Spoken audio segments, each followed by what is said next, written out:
We are live.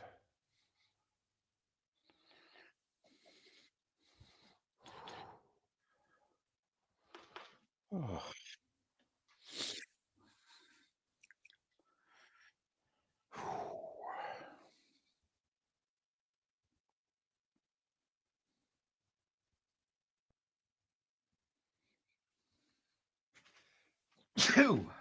Bless you.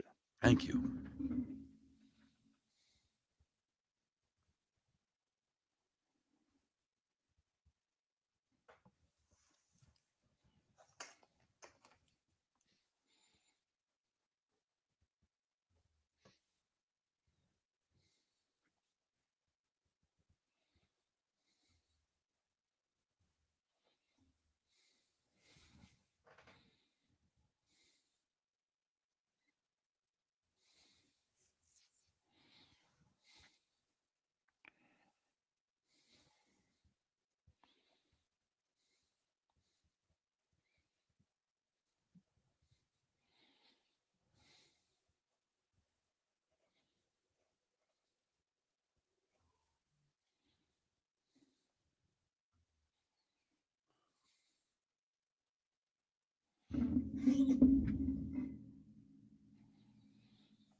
Everything working? I hope so. Except for me. You sounded like you got the sniffles. No, I'm fine. I have sinus issues. I am just my stomach's bothering me this morning. I The hope you stuffed feel better. jalapenos did not agree with me last night, apparently. Too much chorizo. If you say so. May have been the 10 beers I had yesterday too, but you know, never can. Never know. Blame it on the spice, Right. Did you play golf? I did. Played all right, no birdies. Gotcha.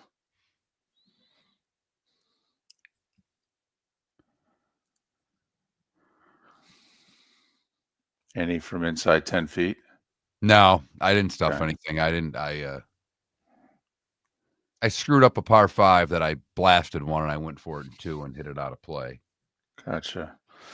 AJC, you're asking for having him on anytime soon. We're having him on in an hour. 7:30. In an hour and 40 minutes.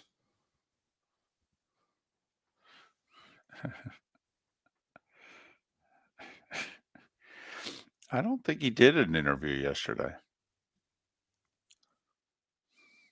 It was a great day, Jay. It was. And a daughter's softball game to boot. They actually made a couple of outs.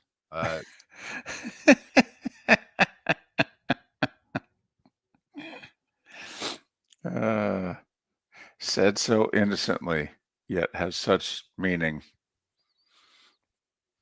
There's a curmudgeon at our club that I like, a guy by the name of Pat Malloy. He's got a great sense of humor, very dry. And I said to him, I says, Pat, I got a question that really only you could answer. There's 3 of us talking basketball. And he looks at me. I says, Michigan. I said, I'm a Michigan State alum, as you know. They play Friday. I have a 10U softball game. And he starts going off. He's like, first off, the only thing worse than 10U softball is 7U basketball. But at the end of it, he just says, I'll put it to you this way. I'm pretty sure on your deathbed, when your daughter is there holding your hand, she is not going to say, I can't believe you missed my 10U softball game. Yes, there should, Chris Ross. You're damn right. Or at least 110, 130. Yeah. I'm with you. 100%. You're right.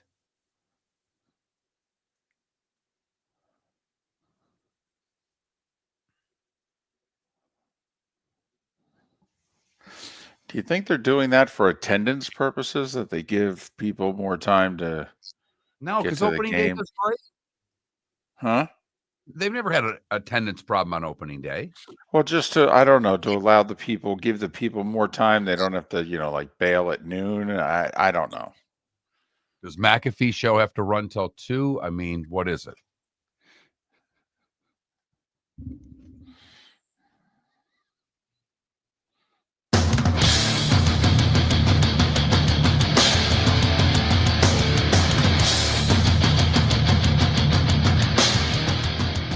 You're listening to Miller and Moulton, coming at you from the Floor Meister Studios. Floor Meisters, keeping it real. And now, here's Mark Miller and David Moulton. Top of the morning to you on this final Thursday of March, and what a great sports day and evening it is. How the heck are you, Miller and Moulton? MillerandMoulton.com, Miller_Moulton on X. Thanks so much for being with us. Top of the morning to you, Mark. Opening day in baseball, the Sweet 16. I nominate for a poll question. Which are you more excited about? I love it. We're done. Poll question's done at 6:01:58. I mean, the music damn near just stopped. How great is that? Happy opening day to you, Mr. Moulton, because I know that deep down, this is a much more special day to you than it is to me. I like opening day, but you love opening day. So happy opening day, David. Thank you. I don't believe I ever attended opening day as a fan. Covered many an opening day as a member of the local TV media, and maybe we covering the Yankees opening day this year, the Mets opening day, the Phillies opening day, Twins opening day, Marlins and Rays opening day. The first few years I was in Southwest Florida still doing local TV. So I think I've covered about 5 or 6 different teams opening day, but I have never just bought tickets, sat in the stands, had a couple of dogs, a pretzel with mustard, and a couple of beers, and taken in opening day and thought, all right, okay. And I never have. Never in all my time in Michigan have I made it to, never made it to opening day at either Tiger Stadium or Comerica. And since I've been down here, I have not gone to a Marlins or a Rays game for opening day. And as most know, I'm a Mets fan. Got that from my dad's mom. She was a Brooklyn Dodgers fan, heartbroken when they went west. And then when the Mets came along 5 years later, a National League team based in New York, and she said that's who I'll root for because she wasn't going to root for the Yankees. And so she was the dominant baseball person in my young life. And so I grew up a Mets fan. Even though my grandfather, who made me into a Giants football fan, was a Yankees fan, for whatever reason, my baseball fandom came from my grandmother Moulton.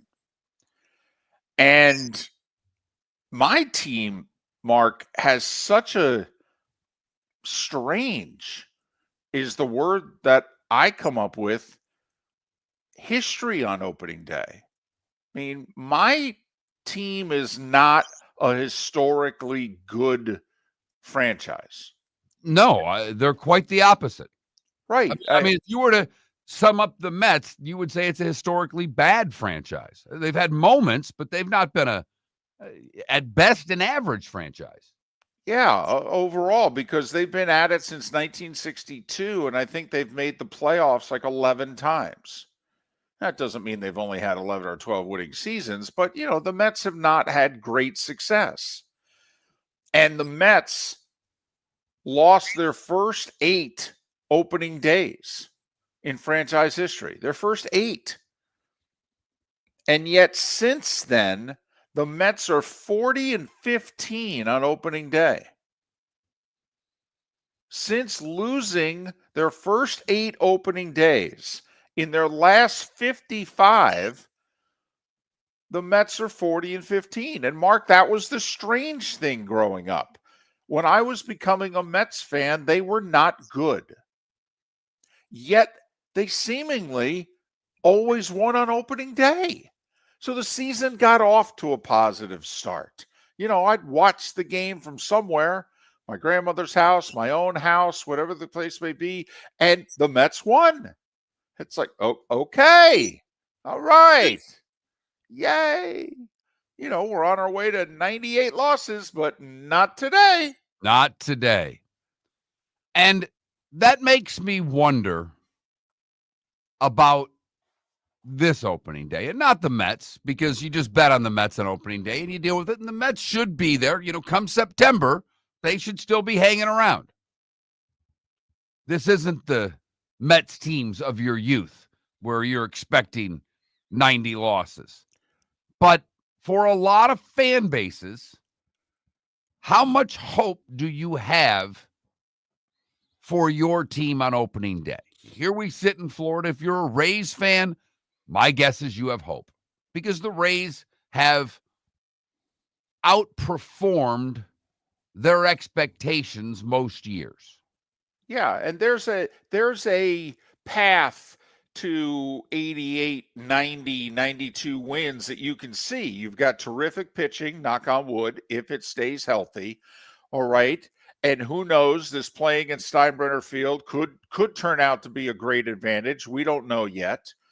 All right. And the Rays seemingly overachieve as opposed to underachieve. Yankees have injuries. Orioles have injuries. Jays seem to be in disarray.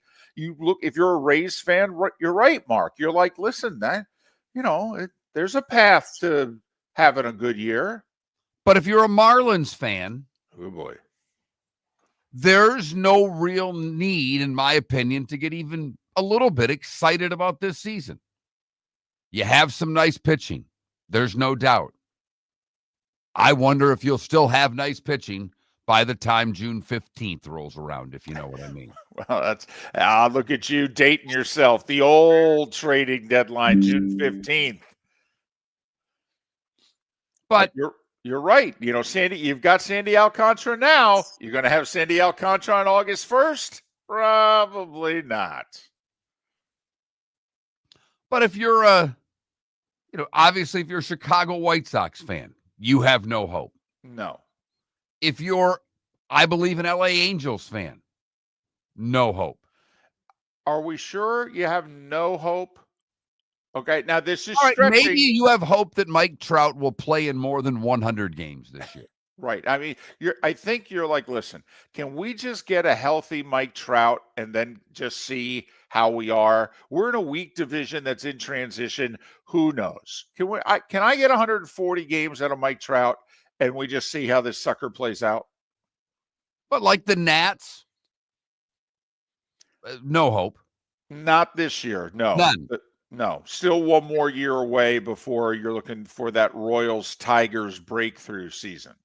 And then the same thing with the Rockies. Now, what's interesting to me, David, is you brought this up yesterday. The NL Central is a bad division. Very mediocre. Someone's got to win it. Much like the AL Central a year ago. By rule, yes. Exactly. So I'm guessing, and even though the Cardinals are going to be... Right, the Cardinals are going to be down. Right, for one of the rare times in the last 30 years. But everybody else, except maybe the Pirates, should have a little bit of hope. But the Pirates have reasons to be excited about their pitching. Sure. No reasons to be excited about their ownership and what they may do to help that pitching.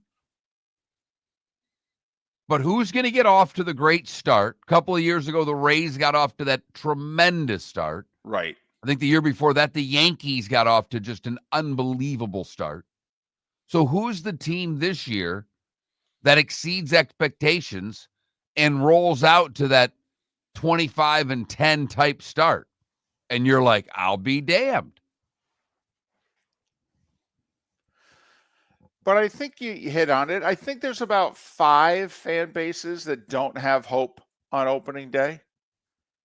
Now, by Memorial Day, it's a very different tune. But today, opening day, final Thursday of March, I think 25 of the 30 franchises have hope. And For those of you that love opening day, it doesn't start until around 3 because why would we have a baseball game at 1 o'clock to start the day? I know.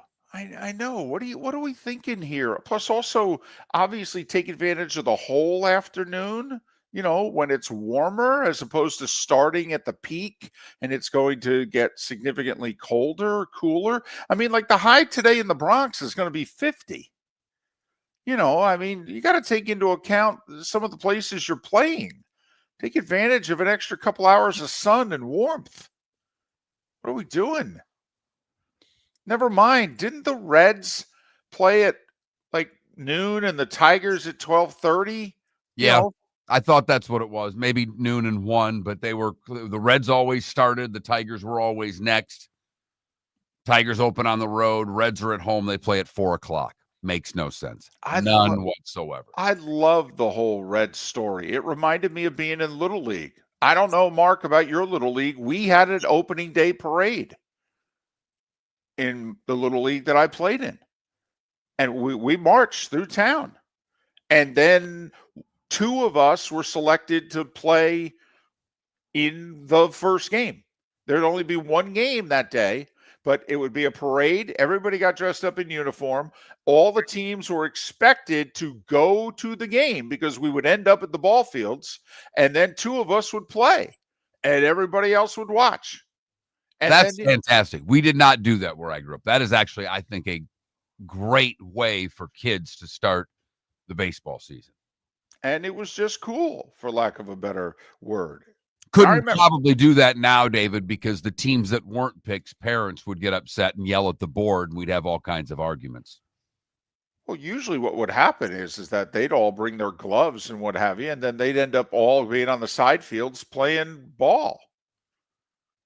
I mean, like they're going to sit around and watch me catch. I mean, come on. It's not very exciting. It's bad enough my mom had to. But opening day, the Sweet 16, Miller and Moulton already have a poll question up, and the first segment of the show's not even done yet. I thought that would boost your morale. Holy Toledo. What are you most excited about, opening day or the Madness Sweet 16? Go to that Mark Miller, the David Moulton, Miller_Moulton to vote. There you go. So, I don't know. It's still a special sports day for me. I wish more of the baseball started earlier because then I could get like 6 hours of baseball before the Sweet 16 starts as opposed to 3 or 4 hours. But, I mean, Joe Buck's even calling a baseball game today. That's right. He's doing the Brewers game? Brewers and Yankees in the Bronx. Better not make a habit of this. Miller and Moulton. The starting 5 is 25 minutes away. Thanks for listening. For over 50 years, the Nolan family has been dedicated to protecting local families. Nolan Family Insurance is a second-generation independent agency that specializes in home, flood, auto, and boat insurance. They take the time needed to explain your coverage options and answer your questions so you can make an informed decision that's right for you. If you're looking for an agency that treats you like family, call 941-639-1122 or go to nolanagency.com. That's 941-639-1122. or nolanagency.com. Basketball's heating up the hardwood. What a great time to stop in at the Floor Meisters and look at their hardwood. A large selection to choose from, including Mirage hardwood flooring. Floor Meisters has a look and style you want. Mirage wood is grown and made in Canada from the finest quality wood flooring you'll find. And while you're in, ask to see the Petite Enfant collection. 5 custom colors made only for the Floor Meisters. So good it has a 35-year warranty. Floor Meisters, 6281 Naples Boulevard, next to Costco, or floormeisters.com. American Paint Supplies, for nearly 30 years, is your one-stop shop for all your coating needs. If you are a designer, a contractor, a professional painter, or a weekend warrior, American Paint Supplies is the place where experts go to get expert solutions. At 6100 Shirley Street in Naples off of Pine Ridge, American Paint Supplies delivers the best solutions with the best products with the best support. Meet Gene and his team today at American Paint Supplies. Call 239-566-2700. That's 566-2700 or online at AmericanPaintSupplies.net. Mark Miller for Molly Maid. Why Molly Maid, you ask? Trust. Moulton was a customer for 15 years. Affordability. Didn't I just say Moulton was a customer for 15 years? Worry-free services. Our professional house cleaners are fully insured and a 24-hour warranty. Call Molly Maids today at 239-774-5839. That's 239-774-5839 or online at mollymaid.com/FTMYERS. That's mollymaid.com/FTMYERS. This is Miller and Moulton.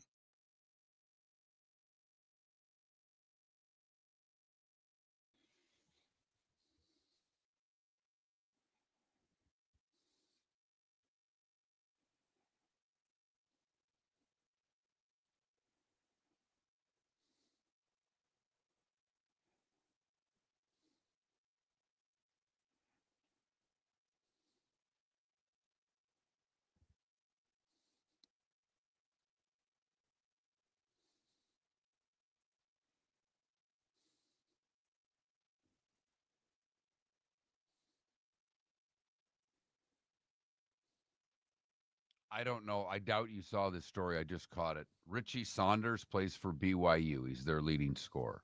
Okay. His great grandfather is the inventor of the tater tot and started Ore-Ida potatoes, which they sold to Kraft. But now Ore-Ida has put out a post on X. He's got an NIL deal through them now. But if they win the Natty, they're coming up with a limited edition bag with his picture on it of tater tots they're going to sell. Awesome. Right? That's a great little story. Totally.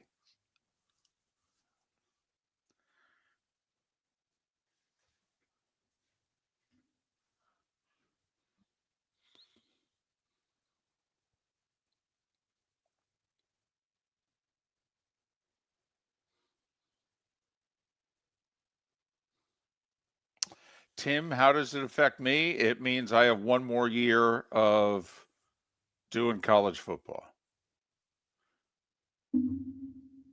which I'm fine with. You don't think someone else will try to grab you? I'm not interested. Oh, I don't think I am. I don't think I want to. I think I want to cut down on my travel. I got you. Being gone 4 nights a week, 4.5 days. I think I want to cut that down to 2.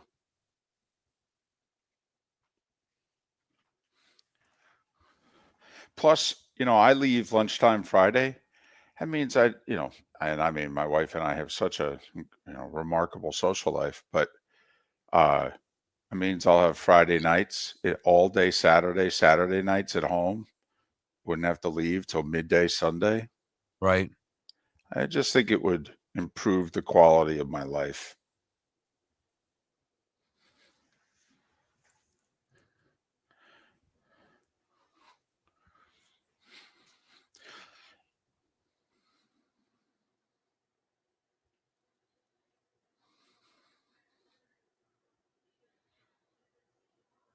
And I hope this doesn't sound anything more than just a factoid, but I mean, I was really lucky.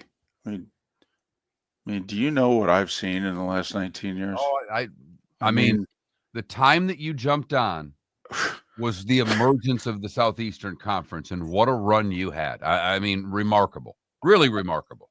And so I don't know, who could I latch on with in which the games would feel bigger and, I mean, what haven't I seen?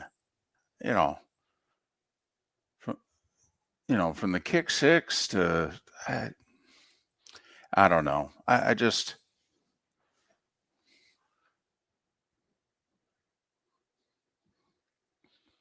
I'm fine with it.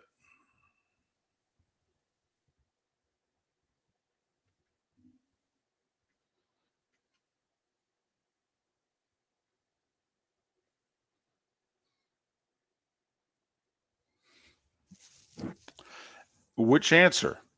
That I'm done or opening day?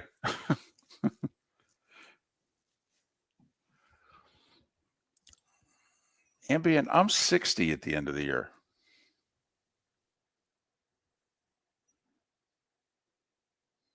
It's 15 straight weeks of 4+ nights in hotel rooms. And working 7 straight days a week, Right. Sunday. I know you don't work Sunday, but you're traveling. So it's really Right. no days off from Labor Day to first until- Christmas. right. Yeah, No, I when I started it, I was 40. I'm going to be 60. you're a man. Thank you, Mike Gundy.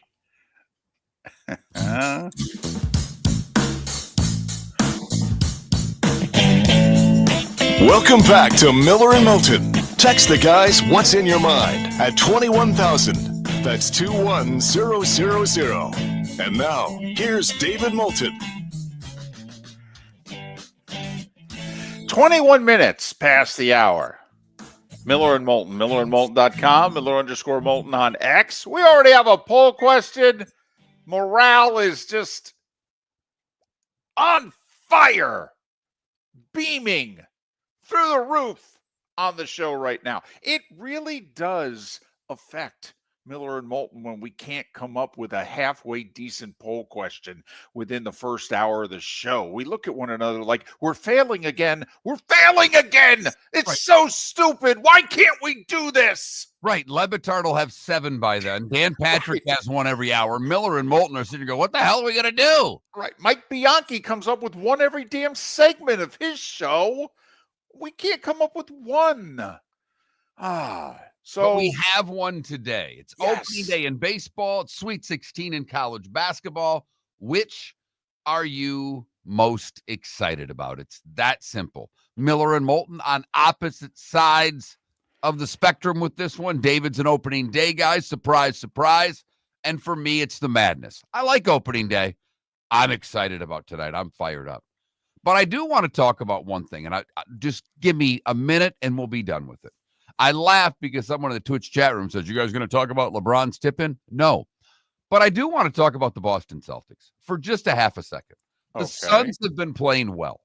They'd won 4 or 5 games in a row. They're trying to fight for that playoff spot. We know they have talent on their team, and it looks like, hey, they're starting to figure it out. You ever notice when a team thinks they're figuring it out and they run into the Boston Celtics, what happened? The Boston Celtics just kick the crap out of teams. They've done it to Cleveland. They've done it to the Knicks. They just got done doing it last night to the Suns. So everybody that's talking about OKC and the Nuggets and the Cavs, talk to me in June and see what you do against the Boston Celtics, because they didn't even have Tatum play last night, and they won by 30. Right. So for all of the talk, hey, LeBron, it was a great tip-in, wonderful. I'm happy you beat the Pacers. The divorce I had with the Pistons, the paperwork was never filed, and I'm slowly paying attention to where they are in the standings. Guilty as charged. Hypocrite. Call me what you want. But I have to laugh that every time a team thinks that they've got something going on and they run into the big bad Boston Celtics, who are going to be the 2 seed in the East, and everybody knows that they're the team that you have to beat, not only to win the East, but to me to win the championship. And I get a kick out of it. It's almost like the Celtics show up at the locker room and they go, so do we feel like playing tonight? We do? No. Okay. Boom. Drop the hammer. I didn't stay up to watch Boston play at Phoenix last night, but the first thing I do at 4:30, 4:15, whenever the hell I get my sorry butt out of bed, is I look at the scores of all leagues. And I just started laughing to no one at 4:30 about the Celtics score last night. Miller and Moulton. We may talk LeBron for a short segment later on. He did an interesting interview yesterday for an hour. I don't know when's the last time LeBron sat down with someone for an hour. Never mind. I think the last time he did an hour live was the decision. Well, I mean, he did have the podcast for a long time that he was doing with Reddick, and now he's revised that podcast. Steve Nash is going to be hosting it now. But no, I mean, he did that. The interview aired yesterday. I think it was recorded the day prior. Gotcha. Okay.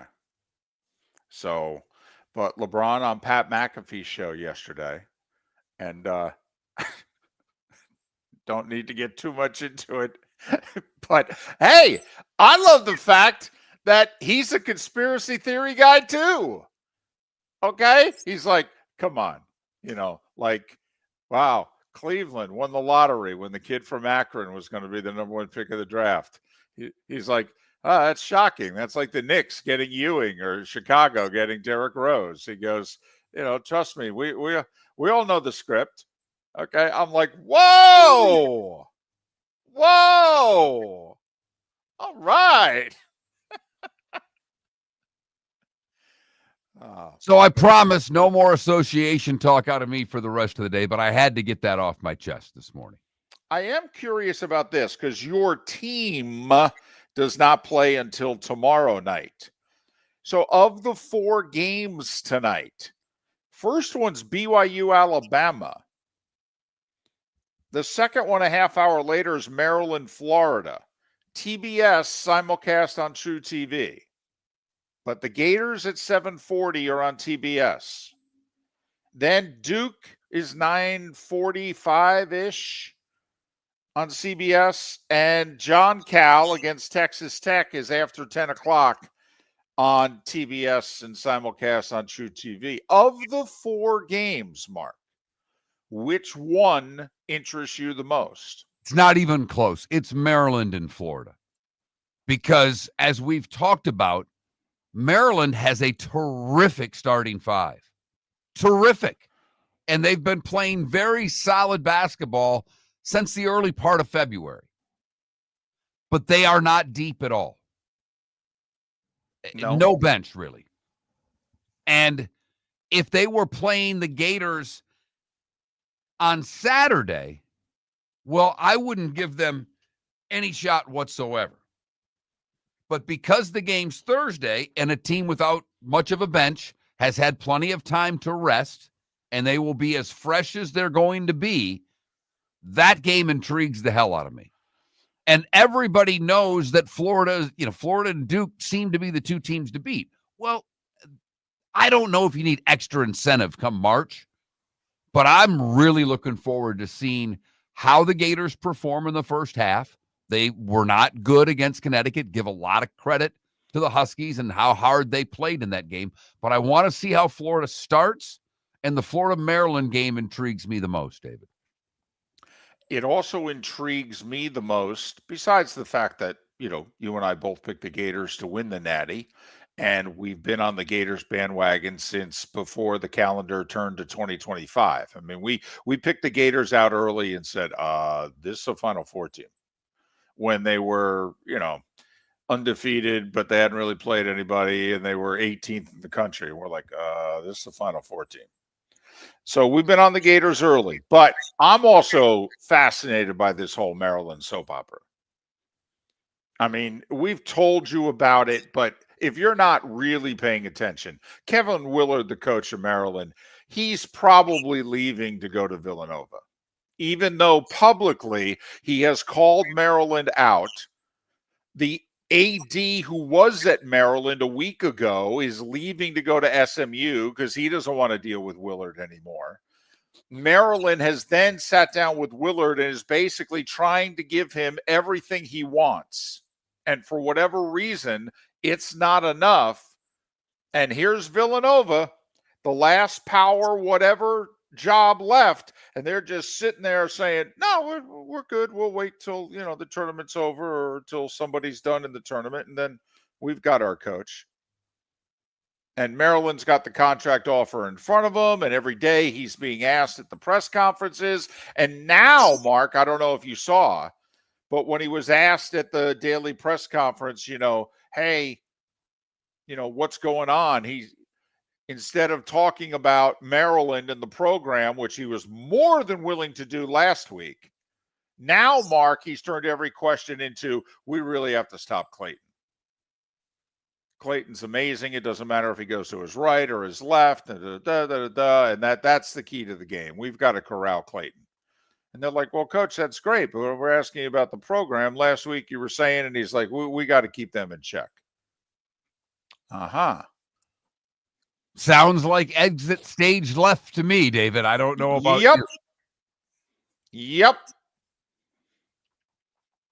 Maryland offering to make him one of the 10 highest paid coaches in the country at over $5 million a year.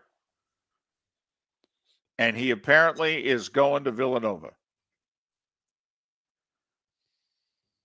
Because Richard Pitino was going to Villanova. Chris Mack was going back to Xavier. And now everybody else had to scurry for other jobs. And why would that be unless Ralph Willard's going to Villanova? Whether you're chasing peak performance, reigniting intimacy, or simply want to feel your best, Game Day Men's Health creates customized game plans to optimize your health. Call 239-427-3441 for our Bonita Springs and Naples location to set up your free testosterone test and consultation. Mention Miller Moulton Radio Show for 10% off your service. Find your maximum self with Game Day Men's Health, Bonita Springs and Naples, Florida. Call 239-427-3441 today. Basketball's heating up the hardwood. What a great time to stop in at the Floor Meisters and look at their hardwood. A large selection to choose from, including Mirage hardwood flooring. Floor Meisters has the look and style you want. Mirage wood is grown and made in Canada from the finest quality wood flooring you'll find. And while you're in, ask to see the Petite Enfant collection. 5 custom colors made only for the Floor Meisters. So good it has a 35-year warranty. Floor Meisters, 6281 Naples Boulevard, next to Costco, or floormeisters.com. Is snoring bothering your spouse? Would you like to sleep in the same bed again? Do you know that snoring can affect your sleep cycle and cause lower testosterone levels? At Sleep Treatment Direct, we have easy solutions. We have a simple laser procedure that can improve snoring in 10 minutes. If you would like to get back in the same bed or are looking for a natural way to treat low testosterone, give us a call at 239-444-1741. That's 239-444-1741. Or go to sleeptreatmentdirect.com. That's sleeptreatmentdirect.com. Sleep Treatment Direct. Sleep safe and sound. Mark Miller for Molly Maid. Why Molly Maid, you ask? Trust. Moulton was a customer for 15 years. Affordability. Didn't I just say Moulton was a customer for 15 years? Worry-free services. Our professional house cleaners are fully insured and a 24-hour warranty. Call Molly Maids today at 239-774-5839. That's 239-774-5839 or online at mollymaid.com/FTMYERS. That's mollymaid.com/FTMYERS. This is Miller and Moulton.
Johnny Mac, I kind of feel like Carson on the Tonight Show. You guys are starting a little early, Ed.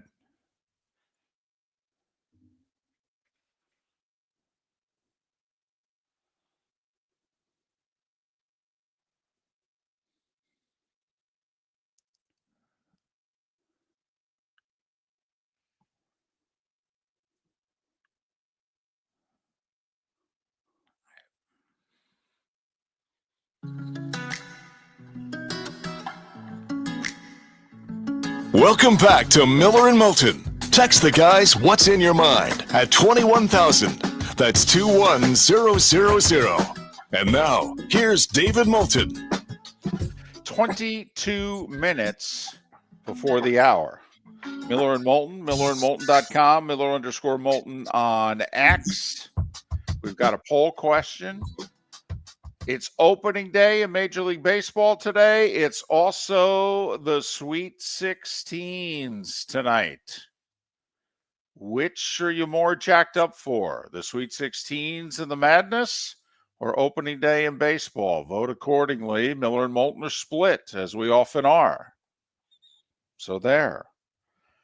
Coming up is the starting five, brought to you in part by Dr. Dollar. If you're looking for American-made Viagra or Cialis, get sildenafil or tadalafil for as low as $1 a pill, filled right in front of you at the office. It's easy. Text Dr. Dollar at 239-980-2302. Dr. Dollar, 239-980-2302. You know, fun little fact for you, David.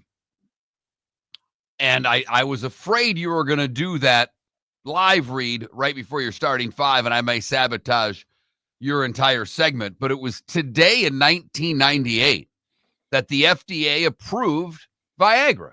Huh. Today is National Viagra Day. Not joking, not making that up. Well, it's just another thing to get excited for today. I definitely think this will be a harder show than most. The starting five. 5 big stories you need to know. Here is the starting five. Hey, I don't know if you guys are aware, but it's opening day in baseball today. The Marlins are hosting the Pirates at 4 o'clock. I mean, isn't it worth going just to see Skeens? I mean, forget the whole by the way, get a program, because you just want to hold on and see how many of these guys are still with the team in a few years. But get to see Skeens if you go to the Marlins, hosting the Pirates today at 4. Yankees hosting the Brewers at 3 o'clock on ESPN, and Joe Buck will call his first baseball game since, let's see, the 2021 World Series. I think, at least nationally. He did a local Cardinals game or two, but so Joe Buck on the call. The nightcap, by the way, for ESPN tonight, Mark, are you going to be torn? Your Tigers in Los Angeles to face the Dodgers? That's why there's 3 televisions in the living room. 2 on Hoop, 1 on the Tigers. There you go. 28 of the 30 teams are in action today. Who's not? Colorado and Tampa Bay. I think they're giving the folks putting Steinbrenner Field together to make it look like the Rays home field another day to make all the arrangements. Did you see, by the way, that the Rockies-Rays prices are the second most expensive prices on opening day in the sport? You know, less than 11,000 seats. Opening day, I think it's well over $150 is the average ticket to go see the Rays and the Rockies tomorrow in Tampa. Mets are at Houston, and the reason that's relevant is if you make one baseball bet a year, you bet the Mets on opening day. They did lose last year on opening day, snapping a 4-game winning streak when they had won 8 of 9. So will the Mets lose 2 in a row on opening day? It's unlikely for this reason. The Mets have won 40 of their last 55 opening days.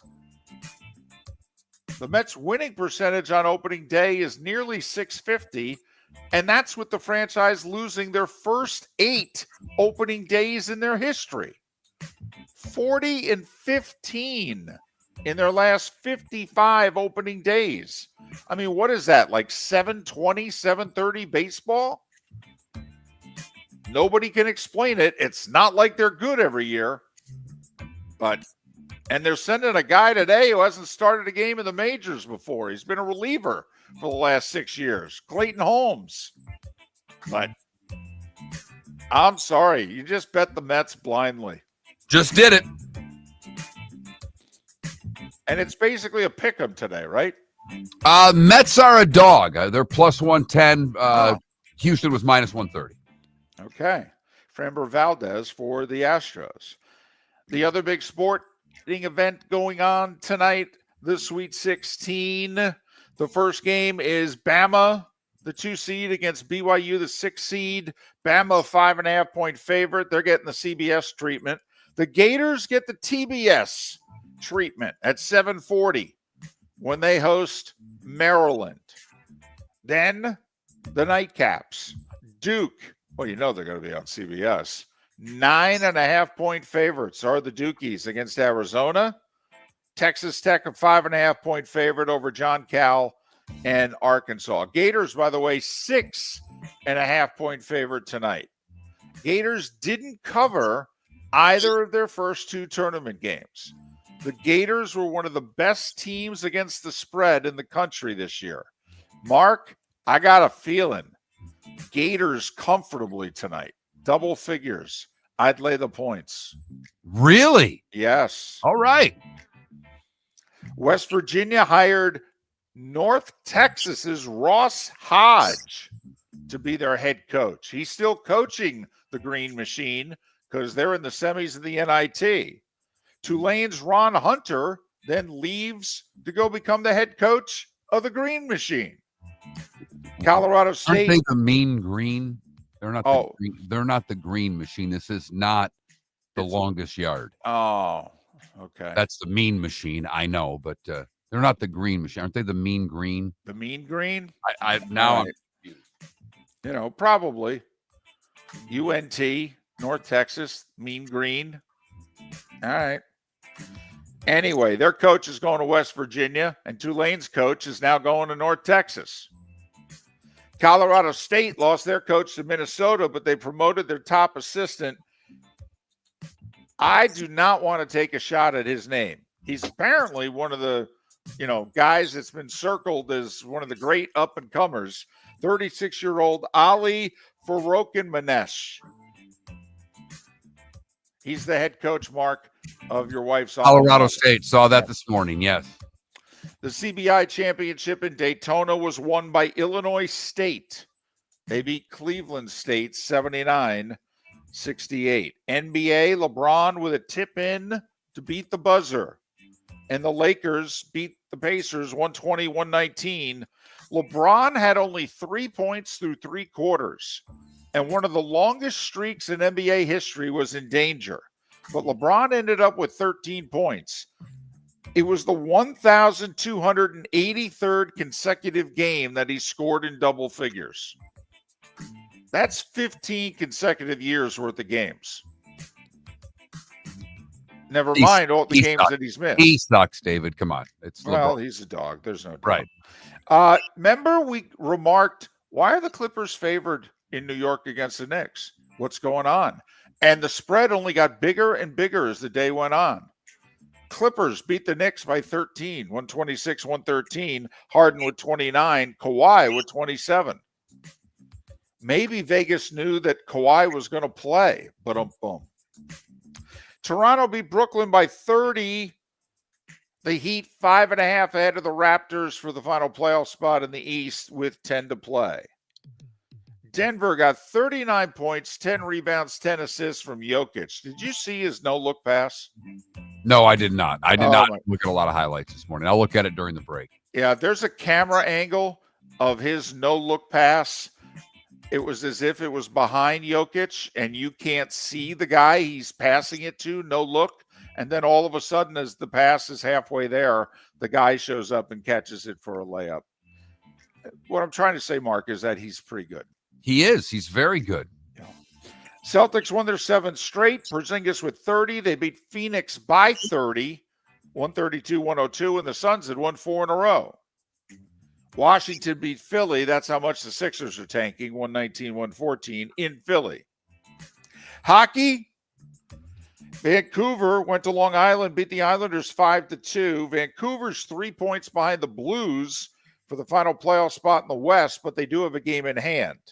The Islanders remain a point behind Montreal for the final playoff spot, and Montreal has the game in hand. Dallas, Jason Robertson with the natural hat trick. Most of us just go, oh, hat trick's 3 goals in a game. The first definition of a hat trick was 3 consecutive goals all in the same period.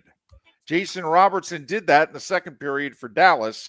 They beat Edmonton 4-3. The Bruins are the 3rd worst team in the East. When have we been able to say that? It's been a long time. And we wondered last year, as they were getting older, would that be the year that Boston would start to come back?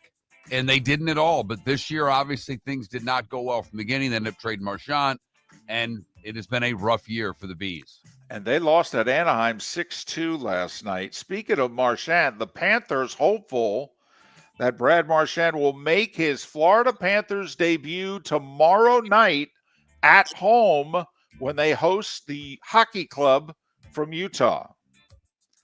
Jersey beat Chicago 5-3. College football broadcasting news. Gary Danielson's going to retire after the 2025 season. What the heck? In other news that you didn't see in the story, which means David Moulton could very well be retiring from college football after the 2025 season. He didn't consult with me.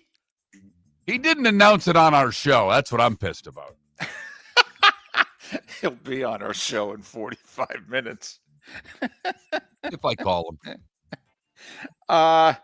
It'll be Gary's 20th year with CBS after 16 years with ABC. I don't think there's an analyst who's ever broadcast more college football games than Gary Danielson. Maybe Keith Jackson did more games as a play-by-play guy, but I don't think there's an analyst who's done more college football games than Gary Danielson. Charles Davis announced as the guy who's going to slide into Gary's chair in 2026. Charles had the number 2 chair in the NFL with Ian Eagle, but he got replaced by J.J. Watt yesterday. They did that Christmas game together, didn't they? Yep. On Netflix? Yep. I guess it went well.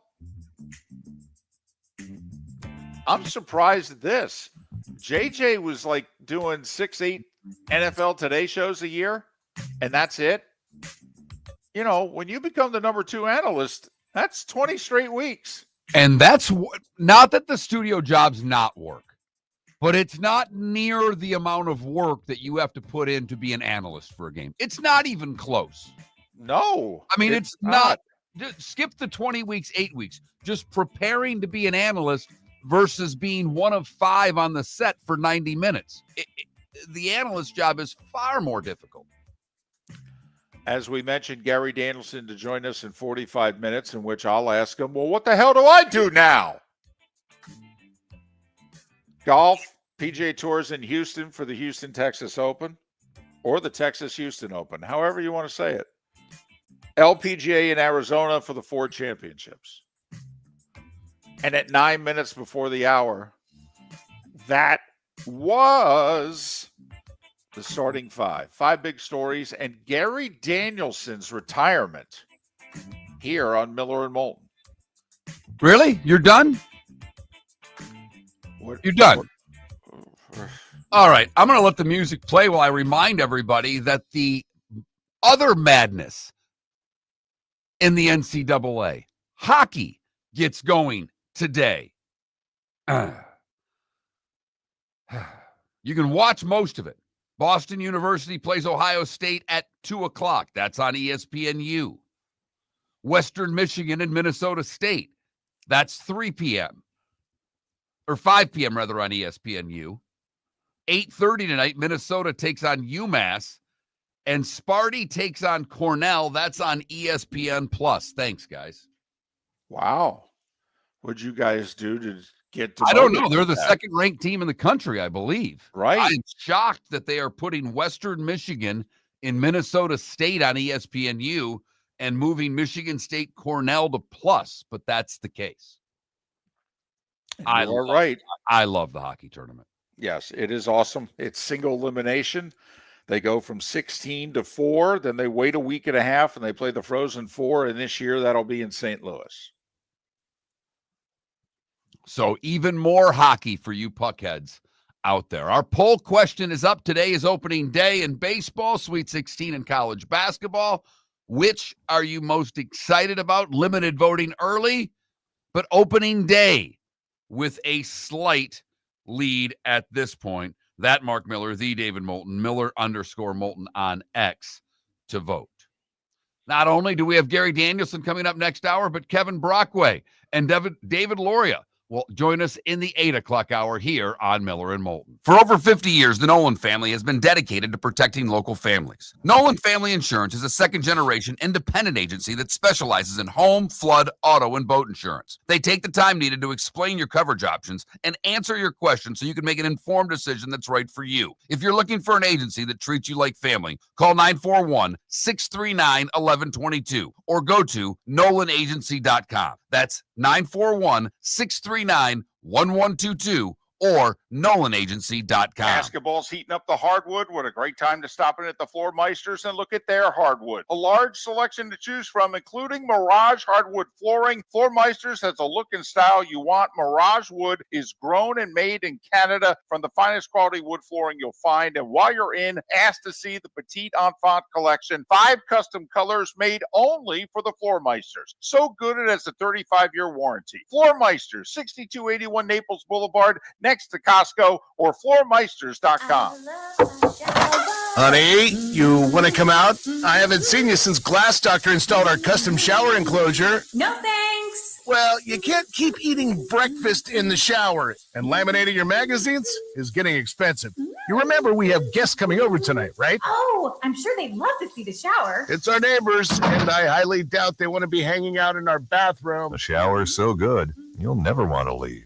Visit glassdoctor.com today and schedule an appointment online. American Paint Supplies, for nearly 30 years, is your one-stop shop for all your coating needs. If you are a designer, a contractor, a professional painter, or a weekend warrior, American Paint Supplies is the place where experts go to get expert solutions. At 6100 Shirley Street in Naples off of Pine Ridge, American Paint Supplies delivers the best solutions with the best products with the best support. Meet Gene and his team today at American Paint Supplies. Call 239-566-2700. That's 566-2700 or online at AmericanPaintSupplies.net. We've got a text message for Dr. Dollar. I feel tired, sluggish, and just not myself. I'm gaining weight, my energy is low, and I've lost my drive. Could it be low testosterone? Absolutely. Testosterone naturally declines over time, but you don't have to accept it. Low T can affect your energy, strength, mood, and focus. But here's the good news. Testosterone replacement therapy, TRT, can help restore your vitality and get you back to feeling your best.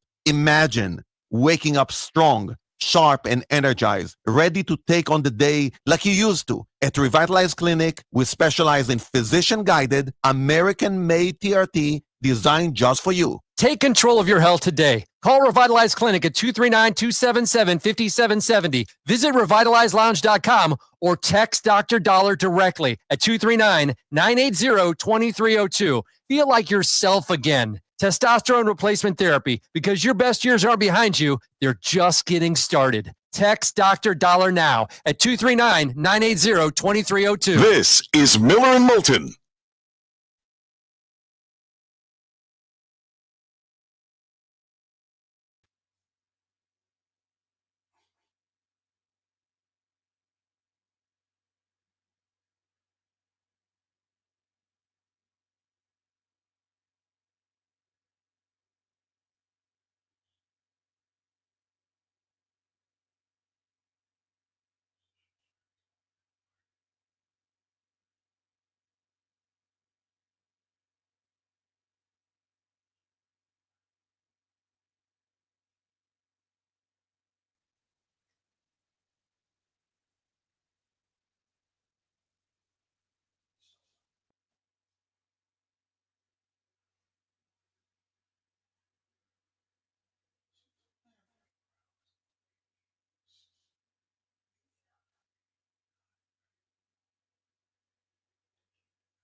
Empire, I wonder if you did NRFI for every game throughout the season, if you'd win money.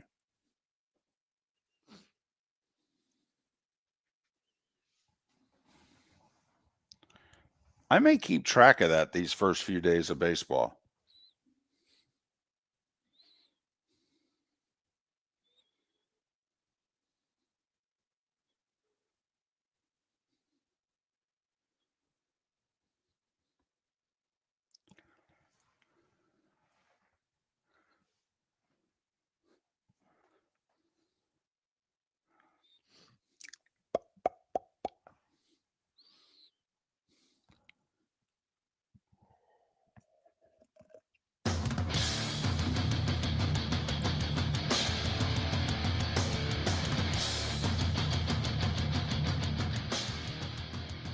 You're listening to Miller and Moulton, coming at you from the Floor Meister Studios. Floor Meisters, keeping it real. And now, here's Mark Miller and David Moulton. Hour 2 of Miller and Moulton on this final Thursday of March, opening day for Major League Baseball. 28 of the 30 teams in action. Colorado and the Rays have the day off. They'll open their season tomorrow in Tampa against one another. It's also the Sweet 16 for college basketball, and it's the beginning of the college hockey tournament also, in which they start with 16 teams and they get down to 4 pretty quickly. What basketball result would surprise you the most?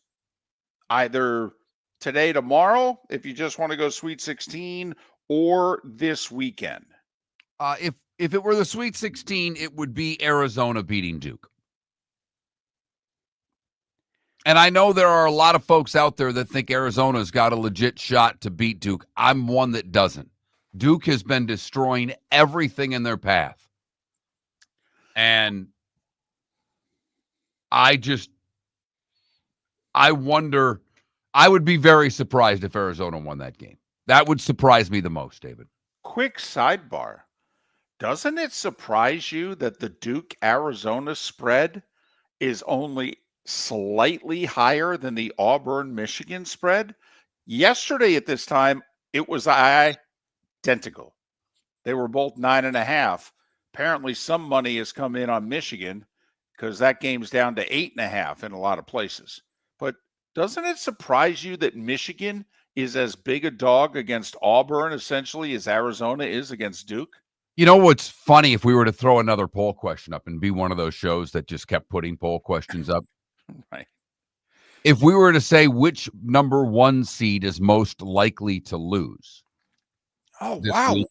We usually do that, too. We didn't do that this year. I know we have opening day today, though. Usually we don't have opening day corresponding with the Sweet 16. That's true. But if we were to say which number 1 is most vulnerable, most people throughout the tournament have said Auburn. And I think Auburn would win that vote. Yet Auburn's an 8.5-point favorite. Duke's a 9.5-point favorite.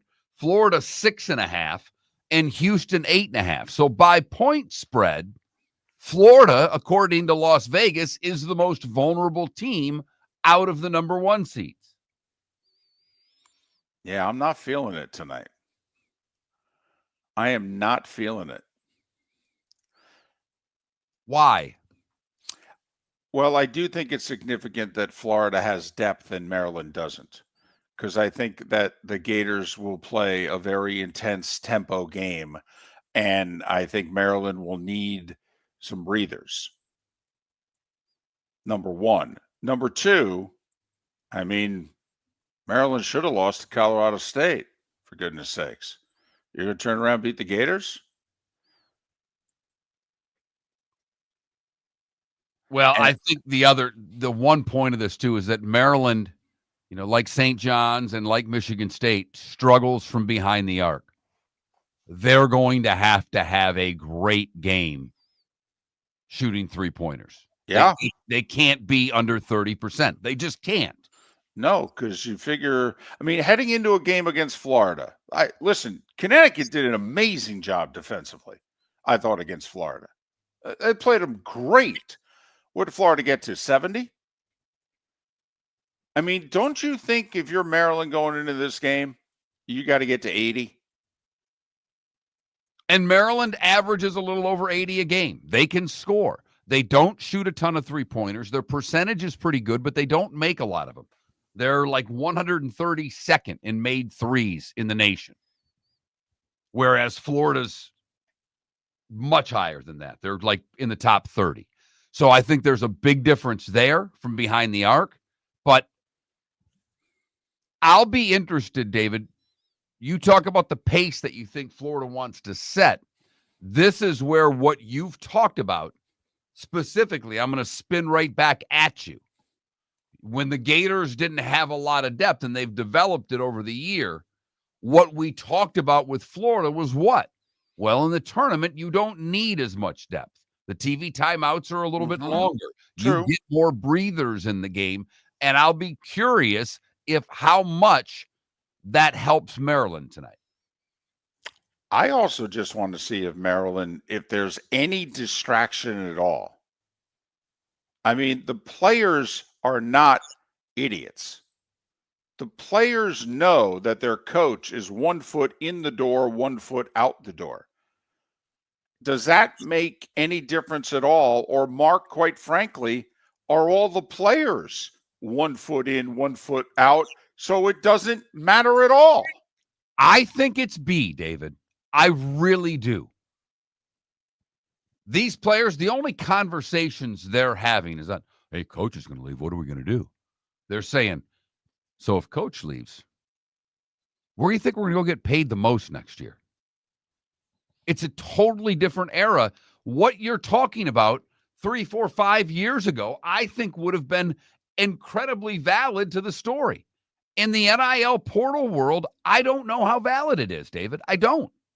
Well, especially since you've got kids this week who transferred out of programs that are in the Sweet 16. Didn't Michigan lose 2 guys? Yes. Big Ten champions through to the Sweet 16. 2 guys are like, I ain't sticking around. I'm out of here. Absolutely crazy. But that's the world we live in. We don't like it. And it's not even that Miller and Moulton have a problem with the portal the way many of you do. The timing of it is ridiculous. Yes, absurd. It's a joke. It's obscene, actually. By the way, Bruce Pearl's on Izzo's side. He gave an interview yesterday in which he said, yeah, I'm with Izzo. I'm not spending any time worrying about the 2026 Auburn Tigers. That those kids who went to the portal need to realize if they want to play for Auburn, it's going to take a little while for us to get to them. We're busy. That should interest them, by the way. We're busy. Don't you want to be busy this time of year? So we'll see. Keep it in mind, Michigan State, Auburn, how they do in the portal as next season is unfolding, and the fact that they went so deep this year, and their coaches were like, I ain't worried about the portal at all. Will that impact them, or will that make no difference?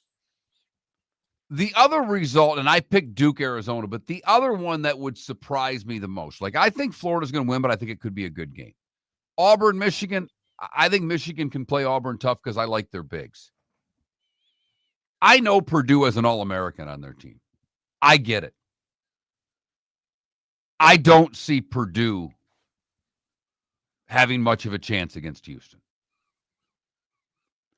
I don't see the rest of the Purdue crew being able to make enough buckets to beat Houston.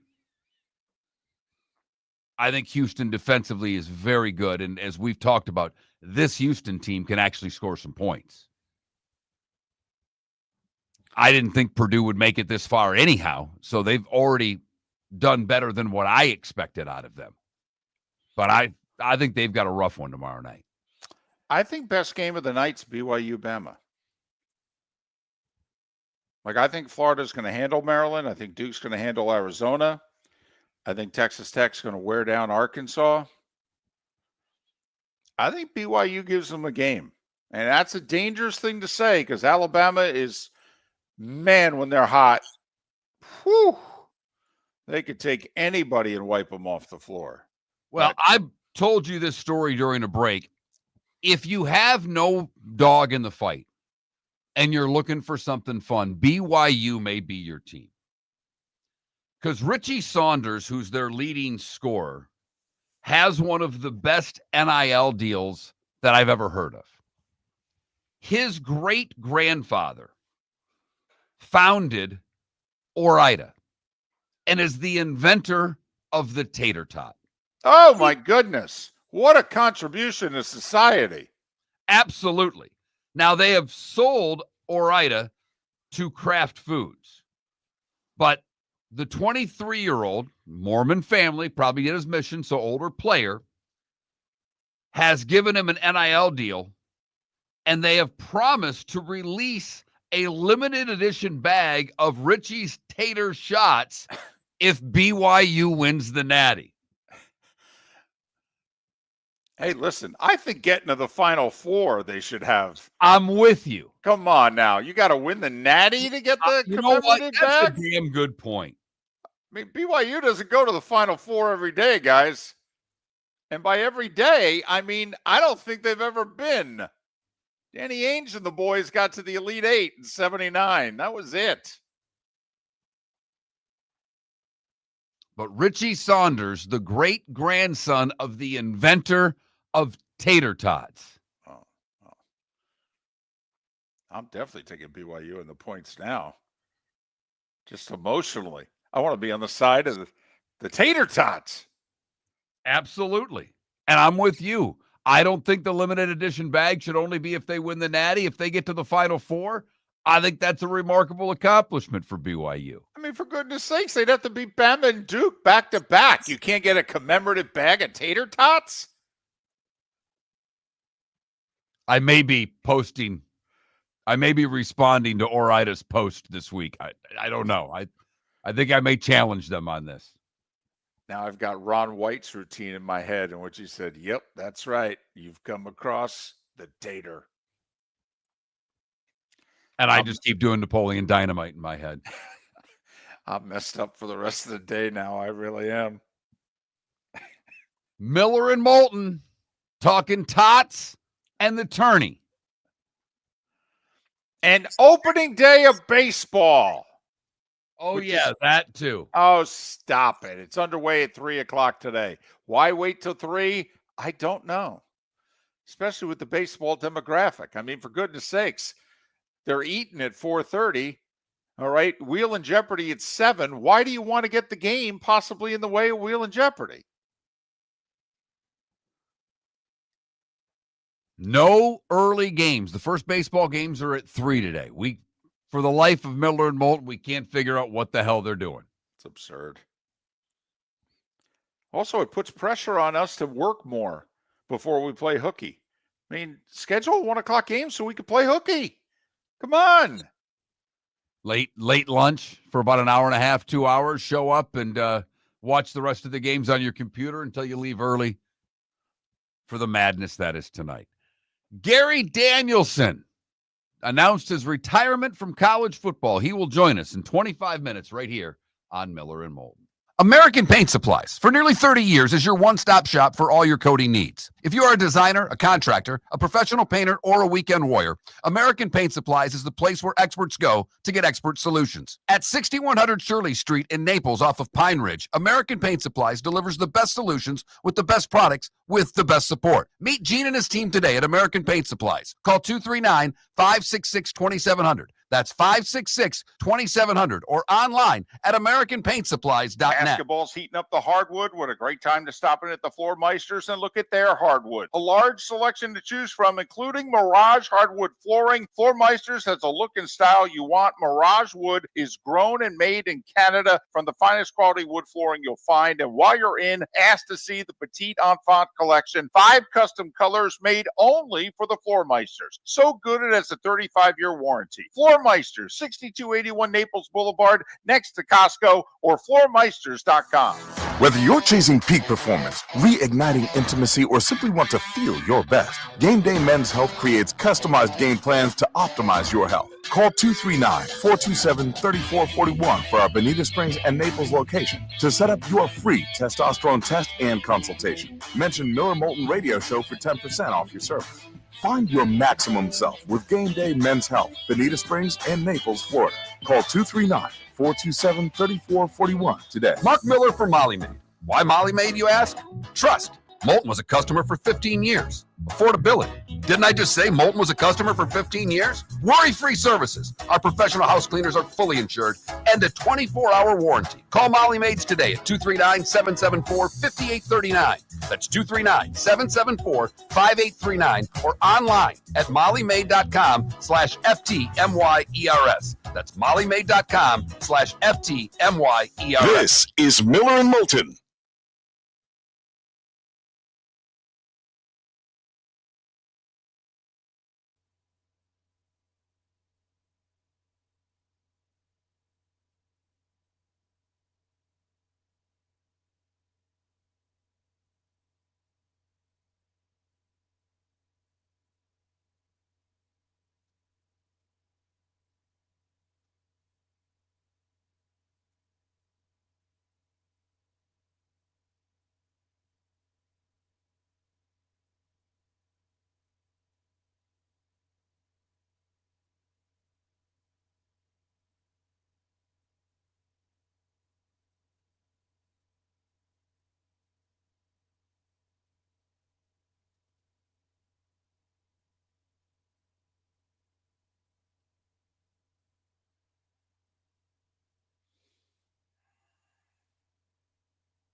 You're listening to Miller and Moulton. And now, here's Mark Miller and David Moulton. 21 minutes past the hour. Gary Danielson announced yesterday in conjunction with CBS that he's going to do one more year of college football, and then he's done. That 36 is enough. Gary will join us coming up in a little more than 15 minutes' time. Miller and Moulton, millerandmoulton.com, Miller_Moulton on X. Our poll question, you got opening day baseball today, beginning at 3 in the afternoon. You got the Sweet 16 beginning 7 o'clock tonight. We could have thrown in the hockey tournament as well, but we just left it to the two biggies. Which one you more jacked up about today, opening day baseball or the Sweet 16? Sparse voting, a little upset about the amount of votes, but baseball winning in a big way right now, 58% of the vote. Okay. Can we do a little role play here where I'm the one asking the questions? Okay. Want to switch gears and just talk a little football since we're going to have Gary coming up. And basically, I want to gauge how you feel about Cam Ward and Shedeur Sanders, because if Abdul Carter is Micah Parsons, are you taking either quarterback ahead of him? Yes, I am. Because Micah Parsons is a great player. Great player. Yes, he is. You win championships with your quarterback. If they're good enough. That's why I'm asking you, okay, Cam Ward, Shedeur Sanders. All right. If I'm telling you, you're the GM, your scouts are saying, Mark, Abdul Carter is Micah Parsons. I'll put my job on it. So then don't you have to weigh, if I got a franchise quarterback there, it doesn't matter who he is. But are you sure? I'm telling you, this guy's Micah Parsons. Are you sure about the other two? I would quickly respond with, you're sure on the Micah Parsons, because Penn State's had a lot of great defensive players who have not produced the same way in the National Football League that they did on Saturday. They've had some for sure. Courtney Brown as opposed to LeVar Arrington, right? All right, I got you. But let's just say I'm able to, you know me, Mark. I make a very compelling case before I'm wrong. So I'm looking at you going, Mark, he's Micah Parsons. Okay. And I would answer, what are we going to do at quarterback? We're the Tennessee Titans. I have Will Levis as my quarterback. And they just made a great signing, and I forgot who their third quarterback is, but they signed Tim Boyle. So Will Levis, Tim Boyle, and some other schmuck are the three quarterbacks for the Tennessee Titans. David, he may be Micah Parsons, but I'll never be the general manager to find out if he is, because if I don't have a quarterback, my ass is getting fired. So I'm drafting Cam Ward if I'm Tennessee. No ifs, ands, or buts about it. Okay, I'm drafting what I think is the best quarterback. Okay, and that's fine. Now take Ward off the board because Tennessee has drafted him first overall. You're Cleveland.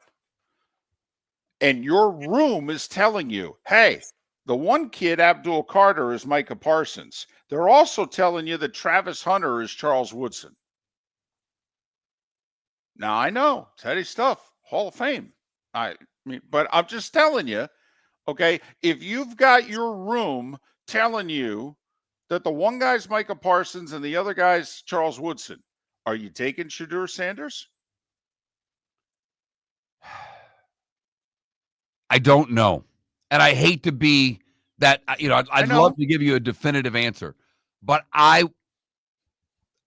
don't think you could lose with either of the two, with Hunter or Abdul Carter. I just don't. Well, I agree. agree. You put Abdul Carter across from Myles Garrett. Holy cow. what havoc you're going to put on other teams' quarterbacks. And now you can do what the Philadelphia Eagles did to win a Super Bowl. You can get after the quarterback with your front four. You don't have to blitz people. That changes the whole dynamic of who you are on defense. Okay, and I would say that's great. Who's our quarterback? You just used the same argument against me with Tennessee. I'm sorry, who does Cleveland have? I know. But I think Shedeur Sanders is going to be a good NFL quarterback. I don't know if he can be a great NFL quarterback. Let's just say you're right. Once again, I'm telling you that the one guy is going to be a great dominant pass rusher, and the other guy is going to be a great dominant corner. The quarterback's going to be good. It's going to be good. That you're willing to say. You're willing to say, I think he can be a good NFL quarterback. You're going to bypass the greatness for a good quarterback? Or do you have to take the greatness? I think you may have to. If you're Cleveland, I think I'm taking the greatness. And I don't know what I'm doing at quarterback. I don't. The funny thing is, I think because I don't know what I'm doing at quarterback, because of the division I'm in, and I'm hoping like hell I'm still going to have my job next year, I think Cleveland's going to be in a similar spot drafting a year from now. I think they're going to be in that same spot if they drafted Shedeur Sanders. You know the bind I'm putting you in, because I'm saying in the back of the room, I'm going, hey, Mark, buddy, boss, how many times have we had beers in which you said, if you don't have one, you got to keep drafting one until you get it right? What are we doing? And I may hope like hell, and I don't think Jackson Dart's falling out of the first round. I don't. I think he's going to be picked in the first round. But I may try to take a second or a third round quarterback and take Carter. I think that's what I'd do. Okay. Because that's, if you think about it, that's what Cleveland, let's just assume Cam Ward's going to Tennessee. Well, I mean, you got the whole rest of the draft or the next quarterback on the board. The Giants could have, okay, take Abdul Carter off the board. I mean, hey, how high is somebody on Genty? I mean, if you think he's a difference maker at running back, like, here's a comparison I saw for Genty yesterday. What if Genty's a fast Josh Jacobs? Do you know one of the comps that I heard on Genty? Emmitt Smith with speed. Yeah, okay. No, I mean, but I know. Well, I know. On now. You just got done telling me that Abdullah Carter's Micah Parsons, and that who's not a Hall of Famer yet, though. But right, Connor's Woodson, and I make a comparison to Genty. I know that someone who does this for a living said, and you just laughed me out of the room. I didn't laugh. I just said take a deep breath. That's all. That's all. But let's just say he's right. If he's Emmitt Smith with a better first step. Where are you not taking him? And with the resurgence of the running back, someone's going to grab him, but I wouldn't grab him in the top 10. I wouldn't. Why? He's Emmitt Smith with a better first step. I got you. What if he's a faster Josh Jacobs? How about that comparison? Josh Jacobs is probably what, 5th, 6th best running back in the NFL? Josh Jacobs, what, a 1,200-yard, 1,300-yard guy? Good all-around player, can catch the ball, block a little bit. Josh Jacobs is a very good running back. Don't know if he's great. What if Genty is a step faster Josh Jacobs? Yeah, I'm not taking a running back with a top 10 pick. I'm not doing it. All right. After the year that we just saw. Yes, after the year that we just saw, particularly with the number of running backs that are in this draft, I can get a really good running back on day 2. Yes, you can. A really good running back. Yes, you can. I even think you can get a good one on day 3. I think this draft is loaded at that position. By the way, Travion Henderson of Ohio State, going to be a star.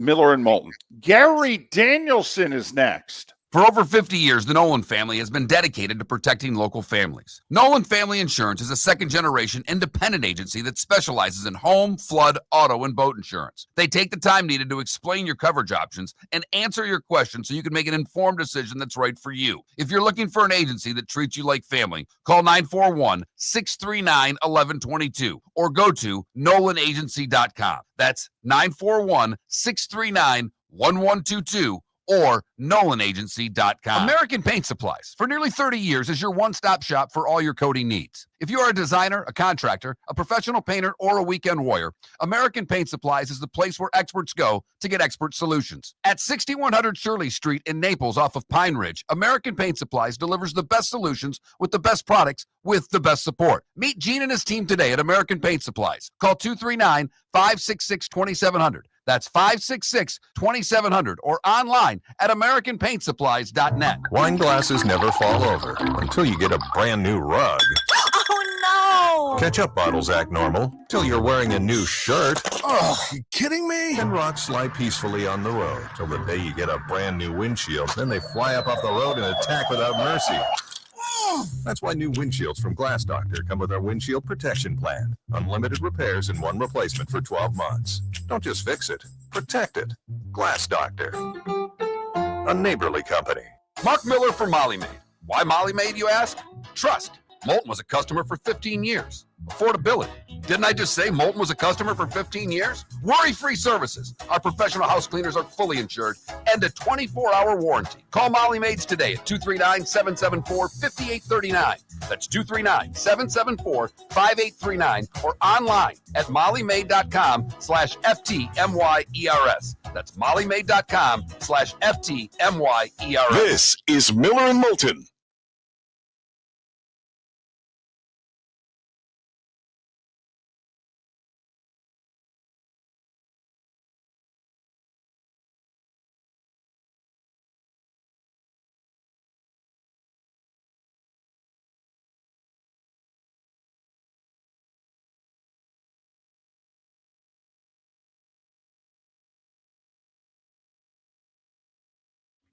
All right, so I have to put David back up here.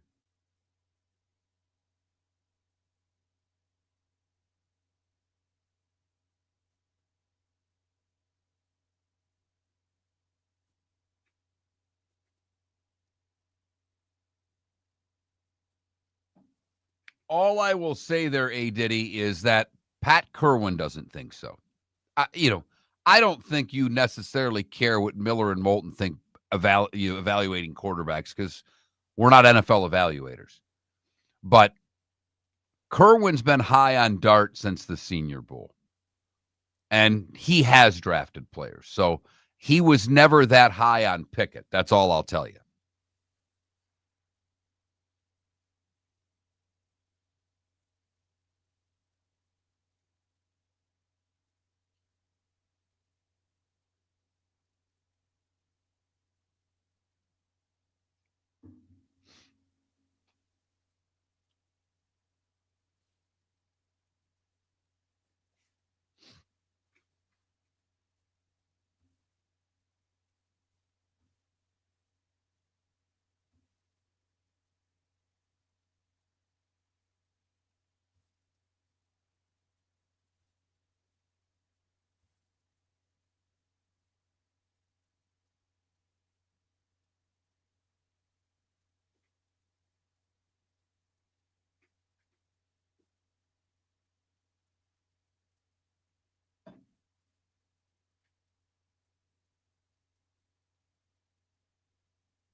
It is on the whole, Feeney, but that doesn't mean that Ward's not going to be really good. I'm not sold on Sanders because I don't know how athletic he is. He holds the ball a long time and runs backwards a lot. He reminds me of Caleb a lot in that respect. But he throws a really catchable ball.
Gary answers and he goes, "Hello, Mark." And I go, "So you finally figured out a way to fire Moulton."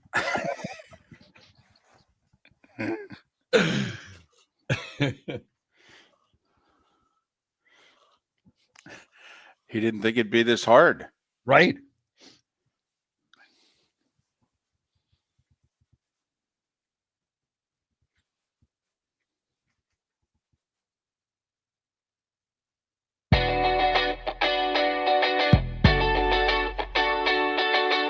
You're listening to Miller and Moulton.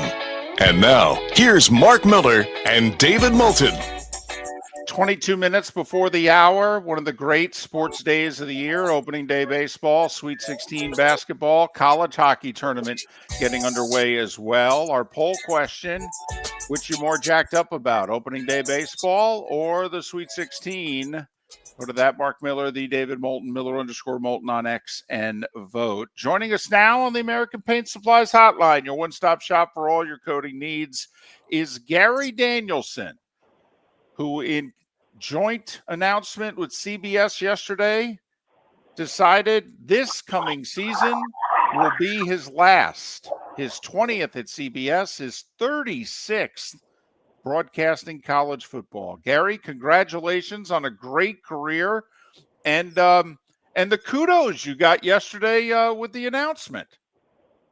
Wow, yeah, that was fun, isn't it? I got such great timing to do this all in the middle of opening day and basketball season and everything else, right? Just so I owned the airways yesterday, right? No, appreciate it, and I know we're going to. The network has expanded from the time I started doing work with you guys to a lot of Florida. And, I moved down here in 2006 when I started working the SEC games and, of course, working with David and, hearing your show, Mark, and David's show as I moved into this area. Coming from Detroit, we kind of grew up on talk radio. So right away, I'm listening to sports talk radio down here and caught you guys, and now you guys have expanded. That's a great story, but seems like I caught the SEC wave at the perfect time. And for the broadcasting career and the TV career, I have been very charmed. My football career, not quite as good, When you look back on the move to CBS and the SEC,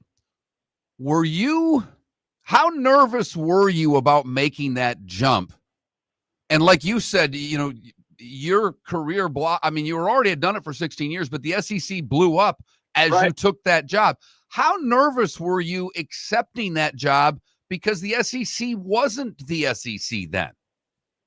Yeah, it's a good question, Mark. Most of the advice I was getting, because as I was making that move, ESPN and ABC were, negotiating to keep me and, offering me certain things. I was doing national championship games at ABC at that time in a rotation with Bouts, I believe, and Greasy. I think the three of us were rotating. So it was an interesting move. I kind of missed my days at ABC. When I started with Nestler, we were doing ESPN. We were doing almost, I'd say, 3/4 to 80% of our games were Big Ten games. And I really enjoyed covering the conference. And then it just started. We were flying all over. We were doing Big East games, ACC games, Big 12 games, Pac-12. We were just doing national games, and just had the feeling that I was doing the games out of the media guides, that I just didn't enjoy it as much. I missed the conference. And when I got this opportunity to work at CBS, I really said, boy, I think this SEC is going to explode. They're investing money in college football. I just assumed, the way I do games, I mean, David probably can attest to this. I really don't get real emotional and tribal about it. I kind of just X and O everything. I just figured I'd walk right into the SEC and do games, and everybody would just listen to the commentary and not really think, oh, this guy's from, Michigan. Boy, was I wrong. So the league exploded, but me being an outsider was, a part of my life that I really never expected. And then after that, Twitter started, so it even blew up even more. But the league, you're right, the league blew up. I just thought it would be fun to do a league, and a great league that I thought was going to improve. That was my decision. Your playing career ended with an injury, right? Right. Did you know? Ernie Accorsi I had a pretty heavy contract based on me being a starter back in those days. I think, I was hard to believe. My last year, I was like one of the top maybe 10 or 15 players in the league. But Ernie called me in and said, listen, we can't pay you this money, but if we renegotiate this thing, I'll add 3 more years on. And it would have taken me to 42, I believe. I said, yeah, where do I sign up? So, but then I went out, Ernie got hurt. He hurt his elbow, and I went out and broke my ankle for the second time in the exact same spot. And they never went through with the contract. They nullified it. And then, that was the end of the career. And I asked that when I broke my ankle, I just was dropping back to pass, and it just gave way in the same exact spot. Did you know before or shortly after that you were going to want to go into broadcasting? It's a good question. I had been doing a lot of local radio interviews. Mark knows this. David, from afar, I was a regular on the J.P. McCarthy show when I was a Lion quarterback, and that was a huge show in Detroit. And then I was always on Frank Beckman's sports show in the evenings. Then I was doing local television. I was the co-host with the lead newsman, Mort Krim, at NBC in Detroit, doing the Easter Seal Telethon, and was beginning to be offered local TV, being a reporter. So, yeah, it was in the back of my mind that I could do something in the TV market. Did you ever think about coaching? Was that ever an opportunity? I did. I thought about it a lot. The Browns talked to me about starting at a lower spot and moving through. Ozzie Newsome did that. I'm not comparing myself to Ozzie but he did that path. A lot of players do that now.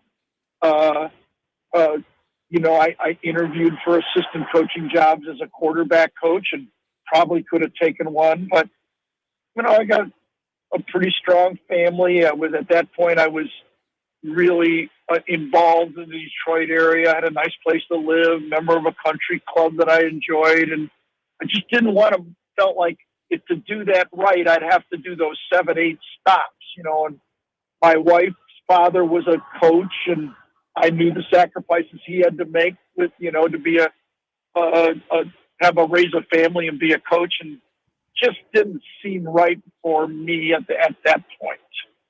Gary Danielson, he and CBS deciding that this coming football season will be his 20th and last with CBS, and then Gary has decided, I'm going to retire after 36 years of broadcasting college football with ABC and with CBS. And that's what I feel best about. I've done this, basically been in the eye of the camera, in the middle of everything for basically 50 some years, even as a college quarterback, even locally, I was Detroit area, and we were really a big high school team. And I've been doing interviews since I was 15 years old, and then all through professional football. Every interview I did, as a quarterback with a professional team, every interview you do, every game, you're the center after a game, and then broadcasting. And I just felt extremely lucky to be able to do this for 50 years. And I wanted to go out, not kicked out. I just felt it was time. I was ready. When I do these games, I do it really intensely. David knows this. I mean, it's a week's work, and I wanted to do it the right way all the way through. And I just felt the intensity, and I also wanted to go back to the Big Ten and finish up at the Big Ten. That was a big ambition when it was announced, and I didn't even know that was going to happen. There was talk that neither Brad nor I were going to go back to the Big Ten because we were so closely associated with the SEC. So that was a big hurdle. And now I know I could do this for 3, 4, 5 more years if I wanted. I think I could do it at a good level, but I think it's better to leave a couple years maybe too early than 1 year too late. And so I'm really at ease with this. I really am. And I want to thank you guys too. Maybe the most impactful thing that ever happened to the SEC and I believe we were a big part of it, was incubated through your show back in 2006 when Florida and Michigan was the center of the college universe about which one of those teams was going to go to the national championship. And that thing came through your show on a Monday afternoon for an hour when I used to come in, and when we kind of crafted why Florida, at least in our opinion, should go over Michigan, if you guys remember. Absolutely. I remember it vividly, and then watched it when it happened and unfolded in the SEC championship, and it turned out that the Gators did get to that national championship game. You mentioned that when you first came to the SEC, that it was a rude awakening. You thought you'd be able to get away being a guy from Michigan, and how different that was. Because Vern, you kind of bookended with Brad, and you had all those years with Vern doing the SEC games. Right. Vern was very much into the emotion, into the pageantry, and you're not. How much did Vern help you get accustomed to the SEC, help you with the fan bases? Because we all know every fan base thinks that you root against them and wherever you are. But how much was Vern a help when you started with CBS?